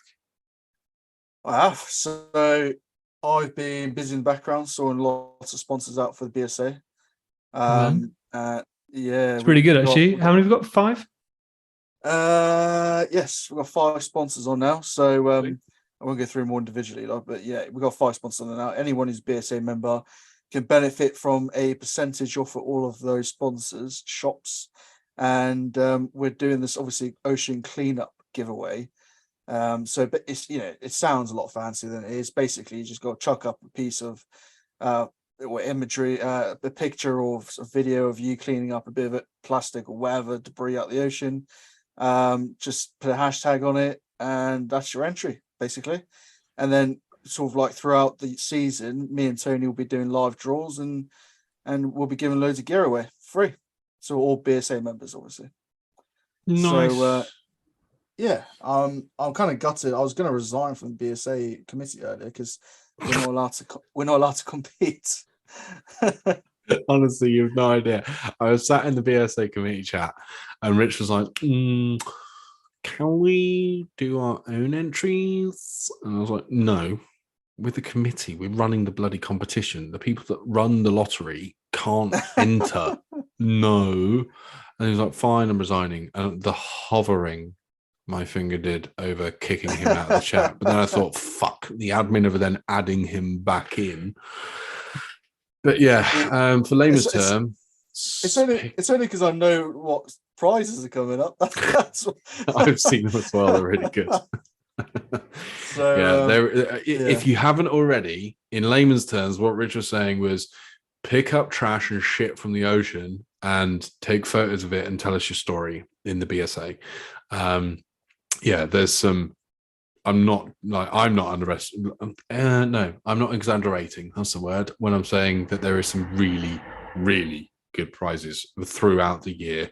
So much so, I'm actually slightly concerned how much people are going to get for their small amount of trash removed from the ocean. There's loads of it, but take photos of the shit that you pull out of the ocean and stick it on the BSA Facebook, because you can win stuff. And you have to be a BSA member to... Yes, BSA members only. So yeah. Ben, where are we standing in this comp between us three? Oh yeah, I'd completely forgotten about it, but I'm glad you reminded me because I think I'm winning. Let me get it open for you, mate. Unless you've been doing some sneaky... I don't think you are. Oh, no way. I don't think you are. I don't think Ben's entered all I of haven't his added catches yet. everything though. I'm sorry, mate. I have. Because I caught 2 bass at the weekend and you didn't catch any yet. No. I can't. Hold on. Anthony didn't catch anything. No, he did, but it was wrasse. I think you'll find I was throwing back lobsters. He did give me a lobster though, so I shouldn't throw stones really. And like John was saying earlier on, I was watching the bass and being very selective. I wasn't being sustainable. I was being selective. I'm only warning you up, mate. But we are. It looks like we're even at the moment, unless I've forgotten something. You put down your lobster. Yeah, you put down your lobster. So, and you're on 7. I'm on 7. Rich, do you need to put some down here? Did I not put my bass on my first bass of the season? Yeah, we told you. We told you couldn't use it because we didn't see it. Yeah, my bass is down twice. Sorry, mate. Yeah, messed up the spreadsheet. Yeah, Rich, you're on. You're on 3, mate. Yeah, I think that's about right. Sounds about right. You've been busy though. We need to get out soon, right? Yeah, man. I was just thinking that I need to. Well, I got the Dorset Fun Dive this Sunday, so I'll try and catch up with you lads. Oh, that's still plenty of time left. Okay, loads of time. We're doing all right. What else is coming up in the next couple of weeks? Have we got much on next? Well, we obviously got the Budley BSA National at the end of another month, is it? Yeah. No. I think it's just the Dorset Fun Dive this week, isn't it? I don't know if the other clubs, if any of the listeners have any events that they want us to announce at the end of the podcast, do give us a shout. I mean, probably need to keep it UK only, otherwise this might get silly. But give us a shout if you want us to mention anything. That'd be great. I think we're I think there is a plan for the East Devon Spearos to get out on the week after next, on the 8th. If I remember rightly. Better get my permission slip in there. That's it. I thought you already had the one. boss. No, mate, not that week. You already or maybe Lou's deleted it. That wouldn't surprise me. You booked the week. You booked the Saturday off. It's maybe my birthday dive. Saturday the 8th. Yeah. She's deleted it. I'll be having words. That's it. This is why you shouldn't let Lou do your diary management. Yeah. This is exactly why I shouldn't. Couldn't agree more. Yeah. Lou, stop deleting shit. Especially my birthday dive. Right, well, I need to go and, I don't know, go and cry in a corner. I'm not allowed to shoot any fucking wrasse from now on. Because every time I shoot a wrasse, I'm going to have John in my head going, hey, yo, you ain't allowed to shout to wrasse. That's a really bad Yorkshire accent. It's awful. Up to north, or something like that. But yeah, don't shoot the wrasse because they're 35 years old. But I'm 35 and I'm still alive, and I abuse everything about my life. So maybe the wrasse does the same. Maybe the wrasse has an alcohol problem and needs to be shot, wants to be shot. Maybe I want to be shot. Anyway, we're getting too deep. You okay, mate? It's so busy. I think the last 24 hours of battling the I'm not going to beat around the bush, the bullshit on Facebook. Yeah, it's been a bit of a challenging week, eh? It has been fun. Anybody that's read that, it's been challenge. It's just a shame because I don't think everybody appreciates how much work does go into these things. And I understand it, unless you've been there, you wouldn't know. But we all do put in the hours, and it'd be good sometimes to have some appreciation of it, right? 2 hours for me today. I think the thing for me is, and again, the podcast has nothing to do with the BSA. It's more just a case of not necessarily the appreciation; it's the having to battle constantly, and it's and it's okay. Like, I think some of the debates that happen in these public arenas are actually quite positive. Oh yeah, because you do question your own views on things, like the bluefin thing. Like, I don't know where. Well, I do know where it came from, but it's not something I would have ever thought about. Like, just not on my radar at all.